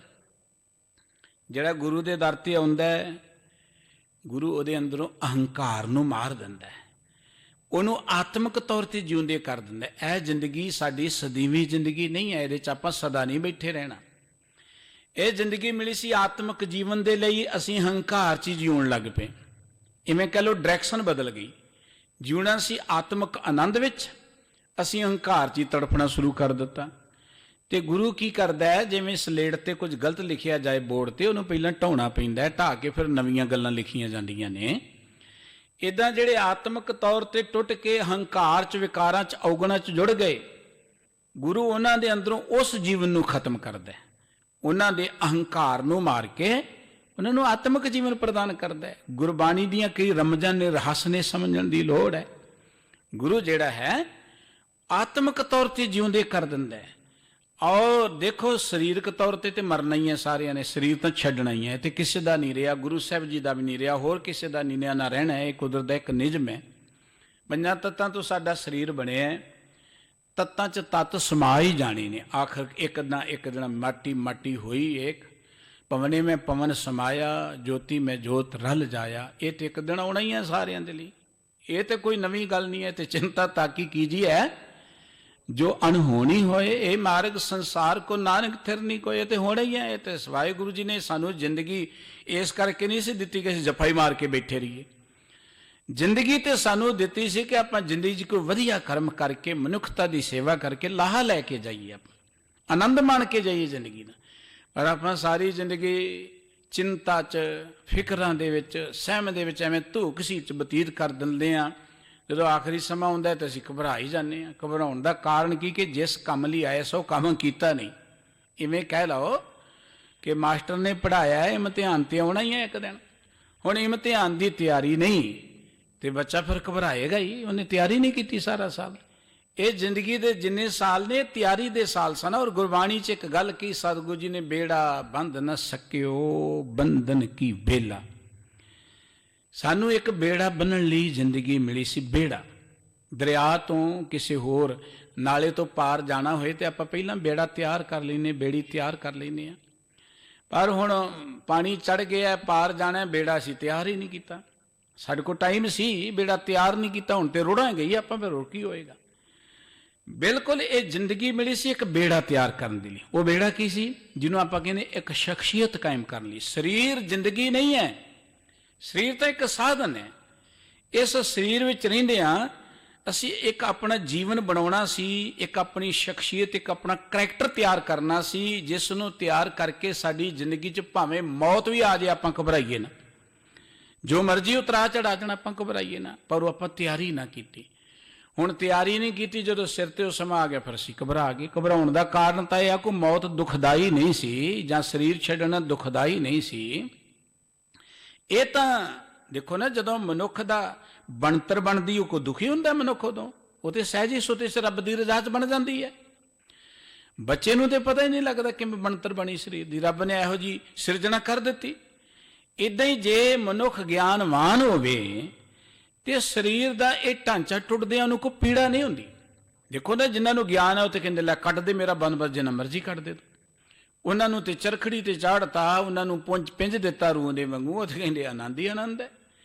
ਇਹ ਦੁੱਖ ਸਾਨੂੰ ਕਿਉਂ ਹੈ? ਕਿਉਂਕਿ ਆਪਾਂ ਉਹ ਤਿਆਰੀ ਨਹੀਂ ਕਰ ਸਕੇ ਅੰਦਰੋਂ ਜਿਹੜੀ ਕਰਨੀ ਚਾਹੀਦੀ ਸੀ। ਦੇਖੋ ਬਿਲਕੁਲ ਜਿਵੇਂ ਆਪਾਂ ਦੇਖਦੇ ਹਾਂ, ਵਾਇਰਸ ਚੱਲੀ ਤੇ ਡਾਕਟਰ ਕਹਿਣ ਲੱਗੇ ਜਿਨ੍ਹਾਂ ਦੀ ਇਮਿਊਨਿਟੀ ਤੇਜ਼ ਹੈ ਉਹਨਾਂ ਤੇ ਕੋਈ ਅਸਰ ਨਹੀਂ ਪਏਗਾ, ਉਹਨਾਂ ਨੂੰ ਘਬਰਾਉਣ ਦੀ ਲੋੜ ਨਹੀਂ, ਆਪਣੀ ਇਮਿਊਨਿਟੀ ਬਣਾਈ ਰੱਖੋ। ਬਿਲਕੁਲ ਇਦਾਂ ਜਿਹੜੇ ਅੰਦਰੋਂ ਸਟਰੋਂਗ ਨੇ ਜਾਂ ਅੰਦਰੋਂ ਆਤਮਿਕ ਤੌਰ ਤੇ ਜਿਉਂਦੇ ਨੇ, ਜਿਨ੍ਹਾਂ ਅੰਦਰ ਪਿਆਰ ਹੈ, ਦਇਆ ਹੈ, ਸੰਤੋਖ ਹੈ, ਸਹਿਣਸ਼ੀਲਤਾ ਹੈ, ਉਹ ਮੌਤ ਤੋਂ ਥੋੜ੍ਹਾ ਘਬਰਾਉਂਦੇ ਨੇ, ਉਹ ਤੇ ਅੰਦਰੋਂ ਮਹਾਨ ਨੇ। ਇਸ ਕਰਕੇ ਸਤਿਗੁਰੂ ਸੱਚੇ ਪਾਤਸ਼ਾਹ ਕਹਿੰਦੇ ਸਤਿਗੁਰ ਮੇਰਾ ਮਾਰ ਜੀਵਾਲੇ। ਸਾਡਾ ਇਸ ਸਤਿਗੁਰ ਦੀ ਵਡਿਆਈ ਹੈ ਕਿ ਇਹਦੇ ਕੋਲ ਤੁਸੀਂ ਆਓਗੇ, ਤੁਹਾਡੇ ਅੰਦਰੋਂ ਅਹੰਕਾਰ ਨੂੰ ਕੱਟ ਕੇ ਤੁਹਾਨੂੰ ਆਤਮਿਕ ਜੀਵਨ ਦੇ ਦੇਵੇਗਾ, ਅਹੰਕਾਰ ਵਾਲੇ ਜੀਵਨ ਨੂੰ ਖਤਮ ਕਰ ਦੇਵੇਗਾ। ਸਤਿਗੁਰ ਕੇ ਜਨਮੈ ਗਵਨ ਮਿਟਾਇਆ। ਜਦੋਂ ਅਸੀਂ ਗੁਰੂ ਕੋਲੋਂ ਇੱਕ ਨਵਾਂ ਜੀਵਨ ਮਿਲਦਾ ਸਾਨੂੰ, ਆਪਾਂ ਕਹਿੰਦੇ ਸਾਡੀ ਤਾਂ ਜ਼ਿੰਦਗੀ ਬਦਲ ਗਈ, ਸਾਨੂੰ ਤੇ ਇੱਕ ਨਵਾਂ ਹੀ ਜਨਮ ਮਿਲ ਗਿਆ। ਨਵਾਂ ਜਨਮ ਇਹ ਹੈ ਕਿ ਜਿਉਣ ਦਾ ਢੰਗ ਤਰੀਕਾ ਹੀ ਬਦਲ ਜਾਂਦਾ ਹੈ, ਸੋਚ ਬਦਲ ਜਾਂਦੀ, ਮਨੁੱਖ ਦਾ ਕਿਰਦਾਰ ਬਦਲ ਜਾਂਦਾ ਹੈ। ਸਾਹਿਬ ਜੀ ਕਹਿੰਦੇ ਸਤਿਗੁਰ ਮੇਰੇ ਕੀ ਵਡਿਆਈ। ਭਈ ਦੁਨੀਆ ਦੇ ਲੋਕੋ, ਸਾਡੇ ਸਤਿਗੁਰ ਜੀ ਦੀ ਜਿਹੜੀ ਮਹਿਮਾ ਹੈ, ਵਡਿਆਈ ਹੈ, ਪ੍ਰਗਟ ਪਈ ਹੈ ਸਭਨੀ ਜਾਈ। ਜਾਈ ਮੈਨਾ ਜਗ੍ਹਾ, ਸਾਰੀ ਜਗ੍ਹਾ ਤੇ ਦੁਨੀਆ 'ਚ ਜਿੱਥੇ ਚਲੇ ਜਾਈਓ। ਭਾਈ ਗੁਰਦਾਸ ਜੀ ਨੇ ਇੱਕ ਬਚਨ ਕਿਹਾ, ਜਿੱਥੇ ਜਾਈਏ ਜਗਤ ਵਿੱਚ ਬਾਬੇ ਬਾਜ ਨਾ ਖਾਲੀ ਜਾਈ। ਦੁਨੀਆ 'ਚ ਕਿਤੇ ਚੱਲ ਜਾਓ, ਗੁਰੂ ਦੀ ਵਡਿਆਈ ਪਸਰੀ ਹੋਈ ਹੈ। ਗੁਰੂ ਦੀ ਵਡਿਆਈ ਪਸਰਨ ਦਾ ਅਰਥ ਹੈ ਕਿ ਗੁਰੂ ਨੇ ਜੋ ਸਾਨੂੰ ਮਾਰਗ ਦਿੱਤਾ ਹੈ ਨਾ, ਉਹ ਮਾਰਗ ਹੈ ਹੀ ਵਾਹਿਗੁਰੂ ਦੇ ਹੁਕਮ ਵਿੱਚ, ਉਹ ਮਾਰਗ ਹੈ ਹੀ ਪਰਮਾਤਮਾ ਦੀ ਪ੍ਰਕਿਰਤੀ ਤੇ ਨਿਯਮਾਂ ਤੇ। ਹੁਣ ਇਹਨਾਂ ਨਿਯਮਾਂ ਨੂੰ ਤੇ ਹਰ ਕੋਈ ਮੰਨਣ ਲਈ ਤਿਆਰ ਹੈ। ਕਈਆਂ ਤੱਕ ਸਾਡੀ ਪਹੁੰਚ ਹੈ, ਕਈਆਂ ਤੱਕ ਨਹੀਂ। ਜਦੋਂ ਕੋਈ ਜ਼ਿੰਦਗੀ ਦੇ ਅੰਦਰ ਚੰਗਾ ਇਨਸਾਨ ਬਣੇਗਾ, ਸਮਝੋ ਸਿੱਖੀ ਦਾ ਮਾਰਗ ਹੈ। ਝੂਠ ਨਹੀਂ ਬੋਲਣਾ, ਬੇਈਮਾਨੀ ਨਹੀਂ ਕਰਨੀ, ਕਿਸੇ ਦਾ ਦਿਲ ਨਹੀਂ ਦਿਖਾਉਣਾ, ਨਸ਼ੇ ਨਹੀਂ ਕਰਨੇ, ਰੱਬ ਦੇ ਦਿੱਤੇ ਸਰੀਰ ਦਾ ਤੋੜ ਭੰਨ ਨਹੀਂ ਕਰਨੀ। ਇਹ ਮਾਰਗ ਤੇ ਹਰ ਕਿਸੇ ਨੂੰ ਪ੍ਰਵਾਨ ਹੈ। ਹੋਰ ਨਾ ਮੁਲਕਾਂ 'ਚ ਜਾਂ ਹੋਰ ਨਾ ਮੱਤਾਂ ਦੇ ਜਿਹੜੇ ਲੋਕ ਨੇ, ਜਦੋਂ ਸਿੱਖੀ ਨੂੰ ਪੜ੍ਹਦੇ ਨੇ ਤੇ ਉਹਨਾਂ ਦੇ ਰੌਂਗਟੇ ਖੜੇ ਹੋ ਜਾਂਦੇ। ਮੈਨੂੰ ਇੱਕ ਘਟਨਾ ਯਾਦ ਹੈ। ਇੱਕ ਵਾਰੀ ਮੈਂ ਨਿਊਯਾਰਕ ਜਾਣਾ ਸੀ, ਉੱਥੇ ਇੱਕ ਫਿਲਾਡੈਲਫੀਆ ਸ਼ਹਿਰ, ਉੱਥੋਂ ਮੈਨੂੰ ਕਾਲ ਆਈ ਮੇਰੇ ਫਰੈਂਡ ਦੀ, ਕਹਿਣ ਲੱਗੇ ਜੀ 5-7 ਵੱਡੇ ਵੱਡੇ ਕਛਹਿਰੇ ਸੁਆ ਕੇ ਲਿਆਇਓ। ਮੈਂ ਉਹਦੀ ਕੀ ਲੋੜ ਪੈ ਗਈ, ਕਹਿੰਦੇ ਆਓਗੇ ਤੇ ਦੱਸਾਂਗੇ। ਜਾਂ ਮੈਂ ਗਿਆ, ਆਸਾ ਦੀ ਵਾਰ ਦਾ ਕੀਰਤਨ ਹੋ ਰਿਹਾ, ਇੱਕ ਗੋਰਾ ਬੈਠਾ ਸੁਣ ਰਿਹਾ, ਪਿੱਛੇ ਢੋਲ ਲਾ ਕੇ, ਮਸਤ ਅੱਖਾਂ ਮੀਟੀਆਂ ਹੋਈਆਂ ਨੇ, ਗੋਰਾ ਬੈਠਾ। ਕਹਿਣ ਲੱਗੇ ਜੀ ਇਸ ਬੰਦੇ ਲਈ ਕਛਹਿਰੇ ਚਾਹੀਦੇ ਨੇ। ਇਹ ਬੰਦਾ ਗੋਰਾ ਹੈ, ਇਹ ਬੰਦਾ ਸਰਚ ਕਰਦਾ ਰਹਿੰਦਾ ਸੀ ਰਿਲੀਜਨ ਦੇ ਬਾਰੇ। ਇੱਕ ਦਿਨ ਪੜ੍ਹਦੇ ਪੜ੍ਹਦੇ ਇਹ ਸਿੱਖ ਰਿਲੀਜਨ ਤੇ ਗਿਆ ਤੇ ਪੜ੍ਹ ਕੇ ਤੇ ਚੌਂਕ ਹੀ ਗਿਆ, ਹੈ ਇੰਨਾ ਮਹਾਨ ਰਿਲੀਜਨ। ਫਿਰ ਇਹਨੇ ਸੋਚਿਆ ਕਿ ਇਹ ਰਿਲੀਜਨ ਦੇ ਲੋਕ ਸਾਡੇ ਮੁਲਕ 'ਚ ਵੀ ਜ਼ਰੂਰ ਹੋਣਗੇ। ਨੇ ਸਰਚ ਕੀਤੀ, ਇਹਨੂੰ ਲੱਭ ਪਿਆ ਸਾਡੇ ਗੁਰਦੁਆਰੇ ਨੰਬਰ, ਇਹਨੇ ਕਾਲ ਕੀਤੀ, ਮੈਂ ਆਉਣਾ ਚਾਹੁੰਦਾ। ਆ ਗਿਆ ਗੁਰਦੁਆਰੇ, ਬੈਠਾ, ਲੰਗਰ ਛਕਿਆ, ਬਾਣੀ ਸੁਣੀ। ਇੱਥੇ ਆਏ ਗਏ ਲੋਕਾਂ ਨੂੰ ਦੇਖ ਕੇ ਉਹ ਤੇ ਬੜਾ ਪ੍ਰਭਾਵਿਤ ਹੋਇਆ। ਉਹ ਕਹਿਣ ਲੱਗਾ ਮੈਂ ਤੁਹਾਡੇ ਵਰਗਾ ਬਣਨਾ, ਮੈਨੂੰ ਪੱਗਾਂ ਚਾਹੀਦੀਆਂ ਨੇ। ਕਹਿਣ ਲੱਗੇ ਪੱਗਾਂ ਇੱਥੇ ਤਾਂ ਨਹੀਂ, ਨਿਊਯਾਰਕ 4 ਘੰਟੇ ਦੀ ਉੱਥੋਂ ਰਾਈਡ ਸੀ, 4 ਘੰਟੇ ਆਪ ਚੱਲ ਕੇ ਗਿਆ, 5-7 ਰੰਗਾਂ ਦੀਆਂ ਪੱਗਾਂ ਲੈ ਆਇਆ। ਫਿਰ ਕਹਿੰਦਾ ਮੈਂ ਅੰਮ੍ਰਿਤ ਛਕਣਾ, ਅੰਮ੍ਰਿਤ ਛਕ ਲਈ ਕਛਹਿਰੇ ਮੰਗਾ ਲਿਆ। ਅਸੀਂ ਉਹਨੂੰ ਕੋਈ ਪ੍ਰਚਾਰ ਥੋੜ੍ਹਾ ਕੀਤਾ। ਇਹ ਤੇ ਸਿੱਖੀ ਦੇ ਗੁਣ ਨੇ। ਅਸੀਂ ਤੇ ਸਿੱਖੀ ਨੂੰ ਨਾ ਐਵੇਂ ਹੀ ਇੱਕ ਗੁਥਲੀ 'ਚ ਬੰਦ ਕਰਕੇ ਰੱਖੀ ਚਲੇ ਜਾਂਦੇ ਆ, ਇਹ ਨਹੀਂ ਕਰਨਾ, ਉਹ ਨਹੀਂ ਕਰਨਾ, ਤੁਸੀਂ ਪਤਤ ਹੋ ਜਾਓਗੇ, ਤੁਸੀਂ ਟੁੱਟ ਜਾਓਗੇ। ਅਸੀਂ ਤੇ ਫਿਰ ਕੁੱਟਣਾ ਵੀ ਸ਼ੁਰੂ ਕਰ ਦਿੰਦੇ, ਅਸੀਂ ਇਹ ਵੀ ਭਲਾ ਕਰਨਾ ਸ਼ੁਰੂ ਕਰ ਦਿੰਦੇ। ਇਹੀ ਕੁਝ ਦੇਖਦੇ ਆਲੇ ਦੁਆਲੇ। ਤੁਸੀਂ ਡਰਾਇਆ ਜਾਂਦਾ ਧਰਮ ਦੇ ਨਾਂ ਤੇ। ਜਿੱਥੇ ਡਰਾਇਆ ਜਾਏ ਉੱਥੇ ਧਰਮ ਹੁੰਦਾ ਹੀ ਨਹੀਂ ਹੈ। ਧਰਮ ਡਰਾਉਂਦਾ ਨਹੀਂ ਹੈ, ਧਰਮ ਡਰ ਕੱਟਦਾ ਹੈ ਲੋਕਾਂ ਦਾ। ਧਰਮ ਤੇ ਲੋਕਾਂ 'ਚ ਉਤਸ਼ਾਹ ਪੈਦਾ ਕਰਦਾ, ਪਿਆਰ ਕਰਦਾ। ਜ਼ਿੰਦਗੀ 'ਚ ਬੰਦਾ ਭੁੱਲਣਹਾਰ ਹੈ। ਰੱਬ ਕਿਤੇ ਡਾਂਗ ਮਾਰਦਾ ਤੁਹਾਨੂੰ, ਰੱਬ ਤਾਂ ਫਿਰ ਵੀ ਦਾਤਾਂ ਦੇ ਹੀ ਚਲਿਆ ਜਾਂਦਾ, ਤੇ ਅਸੀਂ ਕੁੱਟਣਾ ਹੀ ਸ਼ੁਰੂ ਕਰ ਦਿੰਦੇ ਹਾਂ। ਇਹ ਸਾਡੀ ਅਗਿਆਨਤਾ ਹੈ, ਇਹ ਕੋਈ ਸਿੱਖੀ ਨਹੀਂ ਹੈ, ਇਹ ਅਗਿਆਨਤਾ ਹੈ। ਉਹ ਵਿਅਕਤੀ ਅੰਮ੍ਰਿਤ ਛਕ ਕੇ ਦੇਖੋ ਜੀ, ਇੱਕ ਬੰਨੇ ਉਹਨੇ ਪਿਸਟਲ ਪਾਇਆ ਹੋਣਾ, ਇੱਕ ਬੰਨੇ ਕਿਰਪਾਨ ਪਾਈ ਹੋਣਾ, ਉੱਤੋਂ ਦੀ ਕਿਰਪਾਨ ਪਾ ਕੇ ਤੁਰਨਾ, ਪੁਲਿਸ ਨੇ ਘੇਰ ਲੈਣਾ, ਤੂੰ ਵੈਪਨ ਲਈ ਫਿਰਦਾ। ਕਹਿੰਦਾ ਵੈਪਨ ਨਹੀਂ, ਮੇਰਾ ਹਥਿਆਰ ਗੁਰੂ ਦਾ ਦਿੱਤਾ ਹੋਇਆ, ਤੁਸੀਂ ਨਹੀਂ ਖੋ ਸਕਦੇ। ਕੋਰਟ 'ਚ ਗਿਆ ਇੱਕ ਦਿਨ, ਕੋਰਟ 'ਚ ਕੋਈ ਵੈਪਨ ਨਹੀਂ ਲੈ ਕੇ ਜਾ ਸਕਦਾ, ਪਰ ਬੰਦਾ ਅੜ ਗਿਆ, ਮੈਂ ਨਹੀਂ ਉਤਾਰ ਸਕਦਾ, ਮੇਰੇ ਗੁਰੂ ਦਾ ਦਿੱਤਾ ਹੋਇਆ। ਇਹ ਉਹਨਾਂ ਲੋਕਾਂ ਦਾ ਪਿਆਰ ਹੈ ਸਿੱਖੀ ਦੇ ਪ੍ਰਤੀ। ਗੁਰੂ ਦੀ ਮਹਿਮਾ ਸਾਰੇ ਥਾਵਾਂ ਤੇ ਜਿੱਥੇ ਵੀ ਤੁਸੀਂ ਚਲੇ ਜਾਓਗੇ ਧਰਤੀ ਤੇ ਪਸਰੀ ਪਈ ਹੈ। ਗੁਰੂ ਦੇ ਸਰੂਪ ਨੂੰ ਲੈ ਕੇ ਤੁਸੀਂ ਦੁਨੀਆ ਦੇ ਕਿਸੇ ਖਿੱਤੇ ਵਿੱਚ ਚਲੇ ਜਾਓ, ਦੁਨੀਆ ਤੁਹਾਨੂੰ ਸਲੂਟ ਕਰੇਗੀ, ਦੁਨੀਆ ਤੁਹਾਨੂੰ ਪ੍ਰਣਾਮ ਕਰੇਗੀ। ਇਹ ਤੇ ਸਾਡੇ ਅਗਿਆਨੀ ਬੱਚਿਆਂ ਦੀ ਗੱਲ ਜਾਂ ਲੋਕਾਂ ਦੀ ਗੱਲ ਹੈ। ਜੇ ਬਾਹਰ ਗਏ ਪੱਗ ਬੰਨੀ ਤੇ ਕੰਮ ਹੀ ਨਹੀਂ ਮਿਲੇਗਾ, ਇਹੀ ਹੈ ਨਾ ਸੋਚ। ਤੇ ਕਈ ਇੱਥੋਂ ਹੀ ਪਹਿਲਾਂ ਹੋਰ ਤਰ੍ਹਾਂ ਦੇ ਖੱਚ ਜੇ ਕਢਾ ਕੇ ਤੁਰਨੇ ਸ਼ੁਰੂ ਹੁੰਦੇ। ਦੇਖਦੇ ਹਾਂ ਜੇ ਕਿਤੇ ਸਾਡੀ ਕੋਈ ਬੱਚੀ ਵਿਆਹੀ ਗਈ ਨਾ, ਆਪਣੇ ਸਮਾਜ 'ਚ ਰੀਤ ਖਾਸ ਕਰਕੇ ਪਿੰਡਾਂ 'ਚ ਬੱਚੀ ਵਿਆਹੀ ਗਈ ਕੈਨੇਡਾ, ਤੇ ਭਰਾ ਪਹਿਲਾਂ ਹੀ ਸਿਰ ਮਨਾਉਂਦਾ ਜੀ ਮੈਂ ਵੀ ਕੈਨੇਡਾ ਹੀ ਜਾਣਾ। ਸ਼ਾਇਦ ਸਿਰ ਮਨਾ ਕੇ ਕੈਨੇਡਾ ਜਾ ਸਕਦਾ। ਕੈਨੇਡਾ ਦੀ ਪਾਰਲੀਮੈਂਟ ਦੇ ਅੰਦਰ ਸਾਡੇ 5-7 ਅੰਮ੍ਰਿਤਧਾਰੀ ਸਿੱਖ ਬੈਠੇ ਹੋਏ ਨੇ, ਜਿਹੜੇ ਮਨਿਸਟਰ ਨੇ। ਕੋਈ ਡਿਫੈਂਸ ਮਨਿਸਟਰ ਹੈ, ਕੋਈ ਸਾਇੰਸ ਦਾ ਮਨਿਸਟਰ ਹੈ, ਏਡੇ ਅਹੁਦਿਆਂ ਤੇ ਬੈਠੇ ਨੇ ਸਿੱਖ। ਗੁਰੂ ਦੀ ਮਹਿਮਾ ਤੇ ਦੇਸਾਂ ਪ੍ਰਦੇਸਾਂ ਸਗੋਂ ਸਾਡੇ ਮੁਲਕ ਨਾਲੋਂ ਜ਼ਿਆਦਾ ਲੋਕੀ ਚਾਅ ਦੇ ਨਾਲ ਗਾਉਂਦੇ ਨੇ। ਉੱਥੇ ਲੋਕਾਂ 'ਚ ਉਤਸ਼ਾਹ ਬਹੁਤਾ ਹੈ। ਅਸੀਂ ਇੱਥੇ ਡਰੇ ਬੈਠੇ ਹਾਂ, ਡਰਾਇਆ ਹੀ ਗਿਆ ਧਰਮ ਦੇ ਨਾਂ ਤੇ, ਡਰ ਕੇ ਬਗੇ। ਜੋ ਦਰਅਸਲ ਡਰਨ ਦਾ ਸਾਡਾ ਕਾਰਨ, ਅਸੀਂ ਗੁਰੂ ਦੀ ਮਹਿਮਾ ਨੂੰ ਜਾਣ ਹੀ ਨਹੀਂ ਸਕੇ। ਸਾਹਿਬ ਕਹਿੰਦੇ ਮੇਰੇ ਸਤਿਗੁਰ ਮੇਰੇ ਕੀ ਵਡਿਆਈ, ਤੇ ਮੇਰੇ ਸਤਿਗੁਰ ਜੀ ਦੀ ਜਿਹੜੀ ਵਡਿਆਈ ਹੈ, ਮਹਿਮਾ ਹੈ, ਪ੍ਰਗਟ ਪਈ ਹੈ ਸਭਨੀ ਜਾ ਥਾਈ, ਉਹ ਸਾਰੀ ਧਰਤੀ ਤੇ ਪ੍ਰਗਟ ਹੈ। ਜਿੱਥੇ ਵੀ ਚਲੇ ਜਾਓ ਉੱਥੇ ਗੁਰੂ ਕੀ ਵਡਿਆਈ ਹੈ। ਸਤਿਗੁਰ ਮੇਰਾ ਤਾਣ ਨਿਤਾਣ, ਮੇਰਾ ਸਤਿਗੁਰੂ ਜਿਹੜਾ ਨਿਤਾਣਿਆਂ ਦਾ ਤਾਣ ਹੈ, ਜਿਹਦਾ ਕੋਈ ਨਹੀਂ ਨਾ ਧਰਤੀ ਤੇ, ਜਿਹਦੀ ਕੋਈ ਬਾਹ ਨਹੀਂ ਫੜਦਾ, ਜਿਹਨੂੰ ਕਿਤੇ ਢੋਈ ਨਹੀਂ ਮਿਲਦੀ। ਉਹ ਗੁਰੂ ਦਾ ਆਸਰਾ ਲੈ ਲੇ, ਗੁਰੂ ਨੂੰ ਮਾਣ ਦੇ ਦੇਵੇਗਾ, ਵਡਿਆਈ ਦੇ ਦੇਵੇਗਾ। ਇਤਿਹਾਸ ਪੜ੍ਹ ਲਓ। ਗੁਰੂ ਨਾਨਕ ਸਾਹਿਬ ਜੀ ਮਹਾਰਾਜ ਤੁਰੇ ਜਾ ਰਹੇ ਨੇ, ਇੱਕ ਨਗਰ ਦੇ ਬਾਹਰ ਇੱਕ ਝੁੱਗੀ ਬਣੀ ਹੈ। ਝੁੱਗੀ 'ਚ ਇੱਕ ਕੋਹੜੀ ਬੈਠਾ ਹੈ, ਹਾਏ ਹਾਏ ਦੀ ਆਵਾਜ਼ ਆ ਰਹੀ ਹੈ। ਕੋਹੜੀ ਕੌਣ ਹੈ? ਕਦੀ ਪਿੰਡ ਦਾ ਬੜਾ ਤਗੜਾ ਚੌਧਰੀ ਸੀ, ਬੜਾ ਤਗੜਾ ਅਮੀਰ ਬੰਦਾ ਸੀ, ਬੜਾ ਬਲਵਾਨ ਸੀ। ਅਮੀਰੀ ਤੇ ਬਲ ਦੇ ਜੋਬਨ ਦੇ ਵਿੱਚ ਆ ਕੇ ਨਸ਼ਿਆਂ 'ਚ ਲੱਗ ਗਿਆ, ਲੋਕਾਂ ਤੇ ਜ਼ੁਲਮ ਕਰਨੇ, ਧੀਆਂ ਭੈਣਾਂ ਤੇ ਜ਼ੁਲਮ ਕਰਨੇ ਦਾ ਰੋਜ਼ ਦਾ ਇਹੀ ਕੁਝ ਹੁੰਦਾ ਨਾ। ਪੈਸੇ ਬਹੁਤੇ ਆ ਜਾਣ, ਜਵਾਨੀ ਹੋਏ, ਪੈਸਾ ਹੋਏ, ਕੀ ਕਰਦਾ ਬੰਦਾ? ਲੋਕਾਂ ਨੂੰ ਤੰਗ ਕਰੇਗਾ। ਸਮਾਜ ਵਿੱਚ ਬਹੁਤਾ ਭ੍ਰਿਸ਼ਟਾਚਾਰ ਇਹੋ ਜਿਹੇ ਲੋਕਾਂ ਕਰਕੇ ਹੈ, ਬਹੁਤੀਆਂ ਬੁਰਾਈਆਂ। ਜਿਨ੍ਹਾਂ ਕੋਲ ਐਵੇਂ ਨਜਾਇਜ਼ ਪੈਸਾ ਆ ਗਿਆ ਤੇ ਉਹ ਫਿਰ ਐਵੇਂ ਅਵਾਰਾਗਰਦੀ ਕਰਦੇ ਨੇ। ਤੁਸੀਂ ਦੇਖਦੇ ਹੋ ਸਾਈਕਲਾਂ ਤੇ, ਮੋਟਰਸਾਈਕਲਾਂ ਤੇ, ਗੱਡੀਆਂ ਤੇ ਅਵਾਰਾਗਰਦੀ ਐਵੇਂ ਘੂਕਾਂ ਪਾਉਂਦੇ ਫਿਰਦੇ ਨੇ। ਉਹ ਐਵੇਂ ਭੀੜ ਹੀ ਕਰੀ ਜਾਂਦੇ ਨੇ ਬਾਜ਼ਾਰਾਂ ਦੇ ਵਿੱਚ। ਬਹੁਤੀ ਭੀੜ ਉਹਨਾਂ ਲੋਕਾਂ ਦੀ ਹੈ। ਭੀੜ ਕੋਈ ਜ਼ਿਆਦਾ ਇਹ ਨਾ ਸਮਝੋ ਕਿ ਉੱਥੇ ਕੋਈ ਬਹੁਤੇ ਕਸਟਮਰ ਹੀ ਗਏ ਹੁੰਦੇ ਨੇ, ਬਹੁਤੇ ਅਵਾਰਾ ਲੋਕ ਤੁਰੇ ਫਿਰਦੇ ਨੇ। ਆਖਰ ਕੀ ਹੋਇਆ? ਕਿਉਂਕਿ ਬੰਦਾ ਜਦੋਂ ਇਹ ਕਰਮ ਕਰਦਾ ਉਹਦਾ ਰਿਜ਼ਲਟ ਤਾਂ ਨਿਕਲਣਾ ਹੀ ਹੈ। ਸਰੀਰ ਨੂੰ ਕੋੜ ਆ ਗਿਆ, ਮਾੜੇ ਕਰਮ ਕਰਦੇ ਕਰਦੇ ਕੋੜੀ ਹੋ ਗਿਆ।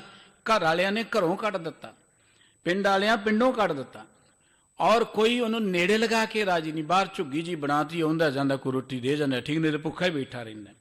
ਸਤਿਗੁਰੂ ਨਾਨਕ ਸਾਹਿਬ ਜੀ ਪਹੁੰਚ ਗਏ। ਅੱਗੋਂ ਆਵਾਜ਼ ਆਈ, ਆਉਣ ਵਾਲਿਆ ਕੌਣ ਹੈ? ਇੱਥੇ ਤੇ ਦਿਨੇ ਨਹੀਂ ਮੇਰੇ ਕੋਲ ਕੋ ਆਉਂਦਾ, ਮੇਰੇ ਕੋਲ ਤਾਂ ਕੋਈ ਪੰਛੀ ਚਿੜੀ ਕਾਂ ਨਹੀਂ ਆ ਕੇ ਰਾਜੀ, ਤੂੰ ਕਿੱਧਰ ਤੁਰਿਆ ਆ ਰਿਹਾ? ਮੇਰੇ ਤੋਂ ਤੇ ਦੁਨੀਆ ਡਰਦੀ ਹੈ।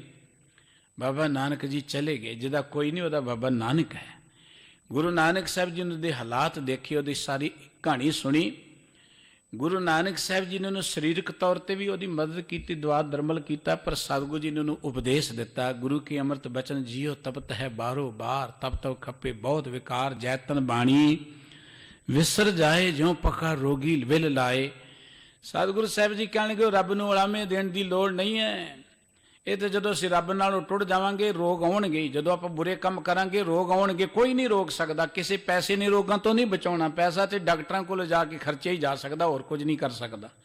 ਡਾਕਟਰ ਤੁਹਾਨੂੰ ਤੰਦਰੁਸਤੀ ਨਹੀਂ ਦੇ ਸਕਦੇ, ਕੁਝ ਲਈ ਤੁਹਾਨੂੰ ਸਹਾਰਾ ਦੇ ਸਕਦੇ ਨੇ, ਥੋੜੀ ਮਦਦ ਕਰ ਸਕਦੇ ਨੇ। ਤੰਦਰੁਸਤੀ ਤੇ ਜਿਹੜੀ ਸੀ ਅਸੀਂ ਗਵਾ ਲਈ, ਉਹ ਕਿੱਥੋਂ ਆਏਗੀ ਮੁੜ ਕੇ ਹੁਣ?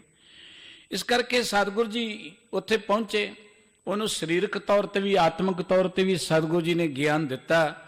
ਉਹ ਬੰਦਾ ਗੁਰੂ ਕਾ ਭਗਤ ਬਣ ਗਿਆ, ਉਹਦੀ ਜ਼ਿੰਦਗੀ ਸਵਰ ਗਈ। ਇਹ ਗੁਰੂ ਦੀ ਵਡਿਆਈ ਹੈ। ਤੇ ਇੱਕ ਉਦਾਹਰਣ ਹੈ ਜਿਹਦਾ ਕੋਈ ਨਹੀਂ ਧਰਤੀ ਤੇ, ਉਹਦਾ ਆਸਰਾ ਗੁਰੂ ਹੈ। ਸਤਿਗੁਰ ਮੇਰਾ ਘਰ ਦੀਵਾਨ, ਗੁਰੂ ਹੀ ਸਾਡੇ ਲਈ ਸਭ ਤੋਂ ਵੱਡਾ ਘਰ ਹੈ। ਦੀਵਾਨ ਕਹਿੰਦੇ ਦਰਬਾਰ ਨੂੰ, ਗੁਰੂ ਦਾ ਦਰਬਾਰ ਹੀ ਸਾਡੇ ਲਈ ਸਭ ਤੋਂ ਵੱਡਾ ਦਰਬਾਰ ਹੈ। ਸਤਿਗੁਰ ਕਹਿਉ ਸਦ ਬਲ ਜਾਇਆ, ਭਈ ਮੈਂ ਆਪਣੇ ਗੁਰੂ ਤੋਂ ਸਦਾ ਕੁਰਬਾਨ ਜਾਂਦਾ। ਬਲਿਹਾਰੀ ਗੁਰ ਆਪਣੇ ਦਿਉਹਾੜੀ ਸਦਵਾਰ, ਜਿਨ ਮਾਨਸ ਤੇ ਦੇਵ ਤੇ ਕੀਏ ਕਰਤ ਨ ਲਾਗੀ ਵਾਰ। ਧੰਨ ਗੁਰੂ ਨਾਨਕ ਸਾਹਿਬ ਜੀ ਕਹਿੰਦੇ ਆਪਣੇ ਗੁਰੂ ਤੋਂ ਦਿਨ 'ਚ 100 ਵਾਰੀ ਮੈਂ ਕੁਰਬਾਨ ਜਾਂਦਾ, ਬਲਿਹਾਰ ਜਾਂਦਾ। ਗੁਰੂ ਤੋਂ ਬਲਿਹਾਰ ਜਾਣ ਦਾ ਅਰਥ ਕੀ ਹੈ? ਭਈ ਗੁਰੂ ਦੇ ਬਚਨਾਂ ਦੇ ਨਾਲ ਪਿਆਰ ਕਰੋ, ਗੁਰੂ ਕੀ ਬਾਣੀ ਨਾਲ ਪਿਆਰ ਕਰੋ। ਗੁਰੂ ਨੇ ਜੋ ਸਾਨੂੰ ਮਾਰਗ ਦਿੱਤਾ ਹੈ, ਗੁਰੂ ਨੇ ਜੋ ਉਪਦੇਸ਼ ਦਿੱਤਾ ਹੈ, ਉਹਦੇ 'ਤੇ ਚੱਲੋ।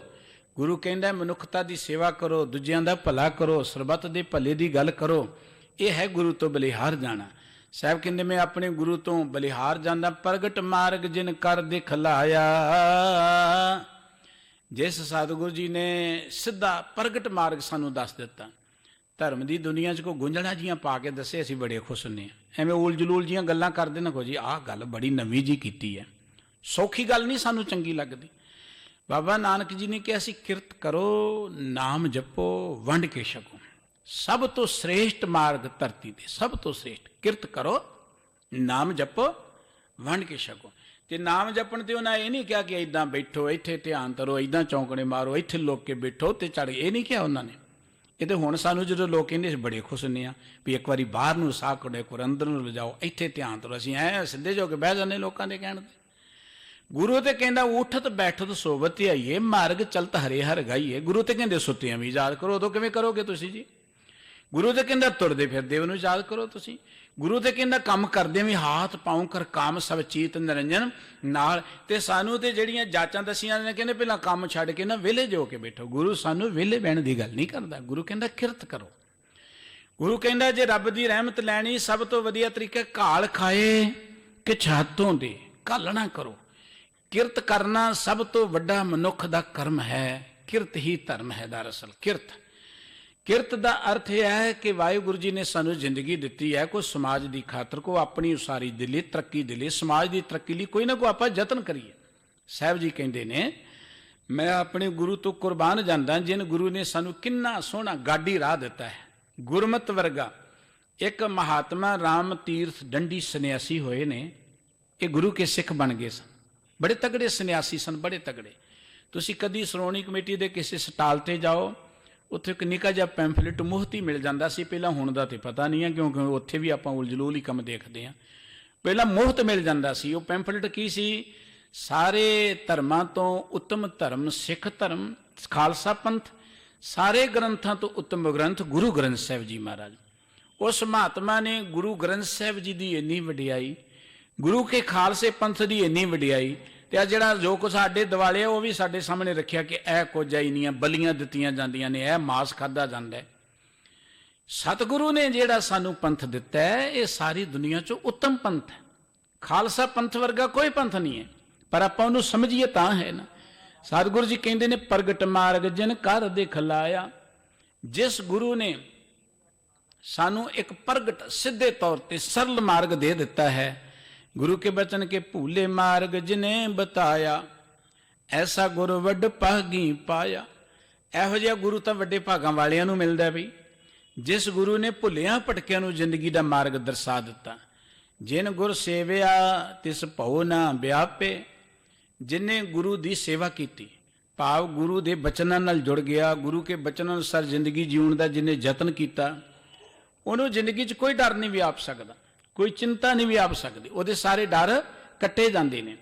ਦੇਖੋ ਗੁਰੂ ਕੀ ਬਾਣੀ ਸਾਡੇ ਅੰਦਰੋਂ ਡਰ ਹੀ ਕੱਢਦੀ ਹੈ, ਨਹੀਂ ਤੇ ਧਰਮ ਦੇ ਨਾਂ ਤੇ ਡਰ ਪੈਦਾ ਕੀਤੇ ਜਾਂਦੇ ਨੇ। ਵੇਖਿਆ ਤੁਸੀਂ ਕਹਿੰਦੇ ਹੋ ਇੱਦਾਂ ਨਾ ਪੜ੍ਹੀਓ ਪਾਪ ਲੱਗ ਜਾਏਗਾ, ਇੱਥੇ ਨਾ ਜਾਈਓ ਪਾਪ ਲੱਗ ਜਾਏਗਾ। ਉਹ ਪਾਪ ਦੇ ਨਾਂ ਤੇ ਡਰਾਇਆ ਜਾਂਦਾ। ਉਹਨਾਂ ਨੂੰ ਪਾਪ ਦੀ ਡੈਫੀਨੇਸ਼ਨ ਦਾ ਪਤਾ ਹੀ ਨਹੀਂ ਹੈ। ਪਾਪ ਦਾ ਕੀ ਹੈ ਕਿਸੇ ਨੂੰ ਨਹੀਂ ਪਤਾ। ਝੂਠ ਬੋਲਣਾ ਪਾਪ ਹੈ ਸਭ ਤੋਂ ਵੱਡਾ, ਕਿਸੇ ਦਾ ਹੱਕ ਮਾਰਨਾ ਸਭ ਤੋਂ ਵੱਡਾ ਪਾਪ ਹੈ, ਕਿਸੇ ਦਾ ਦਿਲ ਦਿਖਾਉਣਾ ਸਭ ਤੋਂ ਵੱਡਾ ਪਾਪ। ਇਹ ਪਾਪ ਤੇ ਬੰਦਾ ਉਹੀ ਕਰੀ ਜਾਂਦੇ ਜਿਹੜੇ ਧਰਮ ਸਥਾਨਾਂ ਤੇ ਬੈਠੇ ਨੇ। ਹੋਰ ਪਾਪ ਕਿਹੜਾ ਲੱਗਣਾ? ਧਰਮ ਸਥਾਨਾਂ ਤੇ ਬੈਠੇ ਲੋਕ ਪਾਪਾਂ ਨਾਲ ਲਿਬੜੇ ਨੇ ਤੇ ਝੂਠ ਬੋਲਦੇ ਨੇ। ਧਰਮ ਸਥਾਨਾਂ ਤੇ ਬੈਠ ਕੇ ਤੁਸੀਂ ਕਿਉਂ ਗਏ ਹੋ ਪਾਪੀ ਪੁੰਨੀ ਨੇ? ਪਾਪ ਕੀ ਚੀਜ਼ ਹੈ? ਪਾਪ ਦਾ ਅਰਥ ਹੈ ਕਿ ਅੰਦਰੋਂ ਔਗਣਾ ਨਾਲ ਜੁੜ ਜਾਣਾ। ਹੁਣ ਜੇ ਸਾਡੇ ਕੋਲ ਮੰਨ ਲਓ ਕੋਈ ਗਲਤੀ ਹੋ ਗਈ ਧਰਮ ਸਥਾਨ ਤੇ, ਪਾਪ ਥੋੜ੍ਹਾ ਹੋਇਆ, ਤੇ ਗਲਤੀ ਕਿਸੇ ਕੋਲ ਵੀ ਹੋ ਸਕਦੀ। ਡਰਾਇਆ ਜਾਂਦਾ ਤੈਨੂੰ ਪਾਪ ਲੱਗੇਗਾ, ਉਧਰ ਚਲ ਗਿਆ ਪਾਪ ਲੱਗੇਗਾ। ਗੁਰਬਾਣੀ ਡਰਾਉਂਦੀ ਨਹੀਂ ਹੈ, ਗੁਰਬਾਣੀ ਡਰ ਕੱਟਦੀ ਹੈ। ਗੁਰਬਾਣੀ ਸਾਨੂੰ ਪਰਮਾਤਮਾ ਦੇ ਪਿਆਰ ਜੁੜਦੀ ਹੈ। ਉਹ ਪਰਮਾਤਮਾ ਦੇ ਪਿਆਰ ਜੁੜ ਕੇ ਡਰਨ ਦੀ ਕੀ ਲੋੜ ਹੈ? ਆਪਣੇ ਬਾਪੂ ਦੀ ਗੋਦ ਵਿੱਚ ਜਾਣ ਤੋਂ ਕੋਈ ਡਰ ਲੱਗਦਾ ਹੈ? ਉੱਥੇ ਤੇ ਸਾਨੂੰ ਬੇਫਿਕਰ ਬੱਚਾ ਬੈਠਾ ਹੁੰਦਾ ਨਾ, ਬਾਪੂ ਦੀ ਗੋਦ 'ਚ ਆਪਾਂ ਦੇਖਦੇ ਬੱਚੇ ਕਿਵੇਂ, ਬੱਚੇ ਦਾੜੀ ਨੂੰ ਹੱਥ ਪਾ ਲੈਂਦੇ ਨੇ। ਬੱਚਾ ਡਰਦਾ ਹੀ ਨਹੀਂ ਹੈ, ਕੋਈ ਬਾਪ ਡਰਾਉਂਦਾ ਥੋੜ੍ਹਾ, ਉਹਨੂੰ ਸਗੋਂ ਪਿਆਰ ਕਰਦਾ ਹੈ। ਇਸ ਕਰਕੇ ਪਰਮਾਤਮਾ ਡਰਾਉਣਾ ਨਹੀਂ ਹੈ, ਗੁਰੂ ਡਰਾਉਣਾ ਨਹੀਂ ਹੈ, ਧਰਮ ਡਰਾਉਣਾ ਨਹੀਂ ਹੈ। ਇਹ ਅਖੌਤੀ ਲੋਕਾਂ ਨੇ ਡਰਾਉਣਾ ਬਣਾ ਦਿੱਤਾ ਰੱਬ ਨੂੰ। ਅਖੌਤੀ ਲੋਕਾਂ ਨੇ ਧਰਮ ਦੇ ਨਾਂ ਤੇ ਲੋਕਾਂ ਦੇ ਅੰਦਰ ਸਹਿਮ ਪੈਦਾ ਕਰ ਦਿੱਤਾ। ਕੁਝ ਨੇ ਲਾਲਚ ਤੇ ਕੁਝ ਨੇ ਡਰ ਪੈਦਾ ਕਰ ਦਿੱਤਾ। ਬਹੁਤੀ ਦੁਨੀਆ ਤੇ ਵਿਚਾਰੀ ਡਰੀ ਹੋਈ ਮੱਥੇ ਟੇਕੀ ਚਲੀ ਜਾਂਦੀ ਹੈ, ਅੰਦਰ ਡਰੇ ਹੋਏ ਨੇ। ਉੱਥੇ ਮੱਥਾ ਟੇਕ ਦੋ। ਤੁਸੀਂ ਦੇਖਦੇ ਹੋ ਨਾ ਧਰਮ ਸਥਾਨਾਂ ਤੇ ਕੋਈ ਅਣਜਾਣ ਬੰਦਾ ਨਵਾਂ ਅਜੇ ਡਰਿਆ ਜਿਹਾ ਫਿਰਦਾ, ਡਰਿਆ ਪਤਾ ਨਹੀਂ ਕੀ ਹੋ ਜਾਣਾ। ਧਰਮ ਸਥਾਨ ਲੋਕਾਂ ਦਾ ਡਰ ਕੱਟਣ ਲਈ ਸਨ, ਪਰ ਇਹ ਧਰਮ ਦੇ ਨਾਂ ਤੇ ਲੋਕਾਂ ਦੇ ਅੰਦਰ ਅਖੌਤੀ, ਕੁਝ ਵਪਾਰੀ, ਕੁਝ ਪੁਜਾਰੀ ਲੋਕਾਂ ਨੇ ਡਰ ਪੈਦਾ ਕਰ ਦਿੱਤਾ, ਕਿਉਂਕਿ ਇਹਨੂੰ ਡਰਾ ਕੇ ਮੱਥੇ ਟਿਕਾਏ ਜਾ ਸਕਦੇ ਨੇ। ਕਹਿਣਗੇ ਉੱਥੇ ਇੰਨੇ ਪੈਸੇ ਦੇ ਦੇ, ਉੱਥੇ ਇੰਨੇ ਪੈਸੇ ਤੇਰੇ ਪਾਪ ਕੱਟੇ ਜਾਣਗੇ। ਤੁਸੀਂ ਦੇਖ ਲਓ, ਲੁੱਟ ਲੈਂਦੇ ਨੇ ਧਰਮ ਸਥਾਨਾਂ ਤੇ। ਇੱਥੇ ਇੰਨਾ ਦਾਨ ਕਰੋਗੇ ਤਾਂ ਅੱਗੇ ਜਾਣ ਦੇਣਾ, ਇੱਥੇ ਇੰਨਾ ਦਾਨ ਕਰੋਗੇ। ਆ ਕਈ ਕਹਾਣੀਆਂ ਸੁਣਦੇ ਆ। ਇੱਕ ਵੀਰ ਦੱਸ ਰਿਹਾ ਜੀ, ਫਲਾਣੇ ਥਾਂ ਤੇ ਚਲੇ ਗਏ, ਉੱਥੇ ਜਦੋਂ ਅਸੀਂ ਜਾ ਕੇ ਬੈਠੇ ਕਹਿੰਦੇ ਜੀ ਪਹਿਲਾਂ 500 ਰੁਪਈਆ ਜਮ੍ਹਾਂ ਕਰਾਓ। ਉਹ ਕਹਿੰਦੇ ਅਸੀਂ ਸੁਣਨੇ ਨਹੀਂ, ਕਹਿੰਦੇ ਹੁਣ ਆ ਗਏ, ਹੁਣ ਤੇ ਦੇਣਾ ਹੀ ਪੈਣਾ। ਲੁੱਟ ਲੈਣਗੇ ਤੁਹਾਨੂੰ, ਜੁੱਤੀਆਂ ਰੱਖਣ ਦੇ ਨਾਂ ਤੇ ਲੁੱਟ ਲੈਣਗੇ ਧਰਮ ਸਥਾਨਾਂ ਤੇ। ਜੁੱਤੀਆਂ ਰੱਖਣ ਦੇ ਨਾਂ ਤੇ, ਮੱਥਾ ਟੇਕਣ ਦੇ ਨਾਂ ਤੇ VIP ਲਾਈਨ 'ਚ ਲੱਗਣਾ ਤੇ ਇੰਨੇ ਪੈਸੇ ਦੇ ਦਿਓ। ਇਹ ਧਰਮਾਂ ਦੇ ਵਪਾਰ ਹੈ। ਲੋਕਾਂ ਨੇ ਰੱਬ ਦੇ ਨਾਂ ਤੇ ਬਿਜ਼ਨਸ ਸੋਹਣੇ ਚਲਾਏ ਹੋਏ ਨੇ, ਔਰ ਦੁਨਿਆਵੀ ਕੰਮਾਂ ਕਾਰਾਂ ਨਾਲੋਂ ਉਹਨਾਂ ਦੇ ਬਿਜ਼ਨਸ ਸੋਹਣੇ ਚੱਲਦੇ ਨੇ। ਇਹੀ ਕਾਰਨ ਹੈ ਨਾ, ਜਿਹਦਾ ਕੋਈ ਕੰਮ ਕਰ ਫੇਲ ਹੋ ਕਹਿੰਦੇ ਚਲੋ ਸਾਧ ਹੀ ਬਣ ਜਾਓ, ਵਧੀਆ ਕੰਮ ਚੱਲਦਾ। ਔਰ ਇਹ ਬਹੁਤੀ ਗਿਣਤੀ ਉਹਨਾਂ ਲੋਕਾਂ ਦੀ ਜਿਹੜੇ ਕੰਮਕਾਰ 'ਚੋਂ ਫੇਲ ਨੇ, ਨਕੰਮੇ ਨੇ, ਉਹ ਸਾਧ ਬਣ ਕੇ ਮੌਜਾਂ ਮਾਣ ਰਹੇ ਨੇ।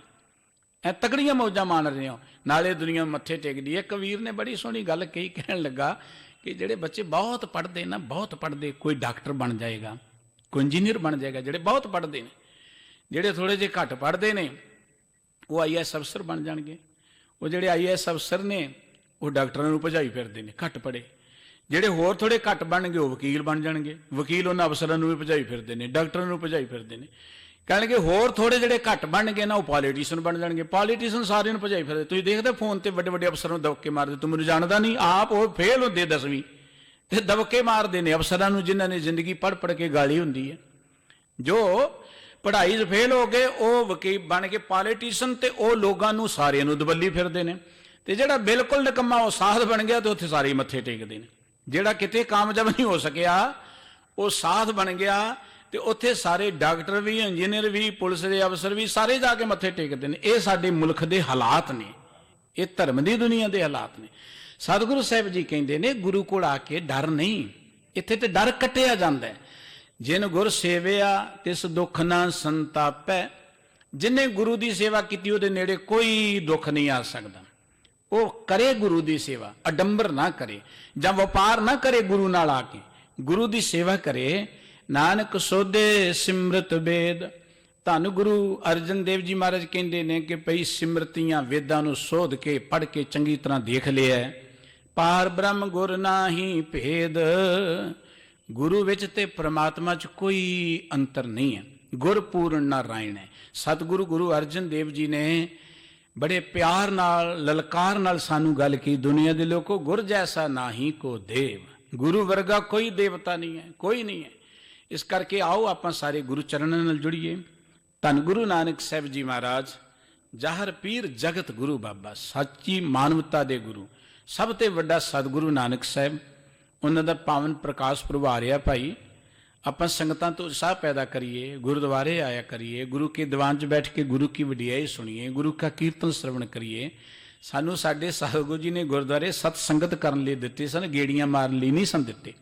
ਆਪਾਂ ਸਤ ਸੰਗਤ ਵਾਲੇ ਪਾਸੇ ਸਾਰੇ ਜਿੰਨੇ ਵੀਰ ਆਪਾਂ ਬੈਠੇ ਆ, ਭਾਵੇਂ ਪ੍ਰਬੰਧਕ ਨੇ, ਉਦਮ ਕਰੀਏ ਗੁਰੂ ਘਰ 'ਚ ਸੰਗਤ ਆ ਕੇ ਜੁੜੇ, ਤਾਂ ਕਿ ਏਡੀ ਵੱਡੀ ਬਿਲਡਿੰਗ ਜਿਹੜੀ ਆਪਾਂ ਹੁਣ ਪਿੰਡ 'ਚ ਬਣਿਆ ਹੋਏ ਸਕੂਲ, ਤੇ ਸਕੂਲ 'ਚ ਵਿਦਿਆਰਥੀ ਕੋਈ ਨਾ ਹੋਏ। ਉਹ ਕਾਹਦਾ ਸਕੂਲ ਹੈ ਬਈ? ਸਕੂਲ ਵਿੱਚ ਵਿਦਿਆਰਥੀ ਕੋਈ ਨਹੀਂ ਹੈ, ਮਾਸਟਰ ਇਕੱਲਾ ਹੀ ਫਿਰ ਤੁਰ ਕੇ ਚੱਲ ਜੇ, ਤੇ ਆਪਾਂ ਕਹਾਂਗੇ ਸਕੂਲ ਹੈ ਕੋਈ? ਇਹ ਸਾਡੇ ਸਕੂਲ ਨੇ। ਇੱਥੇ ਆਪਾਂ ਇਹੋ ਜਿਹਾ ਮਾਹੌਲ ਰਲ ਮਿਲ ਕੇ ਬਣਾਈਏ ਕਿ ਸੰਗਤ ਗੁਰਬਾਣੀ ਦੇ ਕੀਰਤਨ ਵੇਲੇ ਵੀ ਭਰਪੂਰ ਹੋਵੇ। ਦੇਖੋ ਆਪਾਂ ਇੱਥੇ ਬੈਠੇ, ਮੈਂ ਇੱਕ ਤੁਹਾਨੂੰ ਸੱਚਾਈ ਦੱਸਦਾ, ਪਿਛਲੇ ਦਿਨਾਂ ਤੋਂ ਮੈਂ ਮਨ ਬਣਾਇਆ ਵੀ ਪਿੰਡਾਂ 'ਚ ਜਾਇਆ ਕਰੀਏ, ਸ਼ਹਿਰੀ ਲੋਕ ਤਾਂ ਰੱਜ ਕੇ ਸੁਣ ਸੁਣ ਕੇ। क्योंकि हुण इत्थे पचदा ही नहीं बहुती गल, सुन सुन के रज गए। और मैं पिंडां 'च जाना शुरू किया, 3-4 पिंडां 'च गया पहले दिनां तो। इन्ना उत्साह लोकां दे मनां 'च, गुरुद्वारे भरे हुंदे पहले ही जाण तो, भरे हुंदे ने, चाह है मनां 'च। साडा चाह किधर चलिया गया? आओ आपां अपनी पड़चोल करिए कि इत्थे आपां कित्थे भुल्ले होए आ, संगतां क्यों नहीं गुरु घर च जुड़दियां, कारण की है? और सारे विचारांगे तो जरूर कोई ना कोई सानूं रस्ता लभेगा। अज दियां इन्नियां बेनतियां प्रवान करनियां। भुल चुक दी खिमा जी। सतगुरु सारिआं नूं नाम बाणी दा प्यार, सत्संग दा प्यार बख्शिश करन। प्यार सहित बुलाओ। वाहिगुरू जी का खालसा, वाहिगुरू जी की फतेह।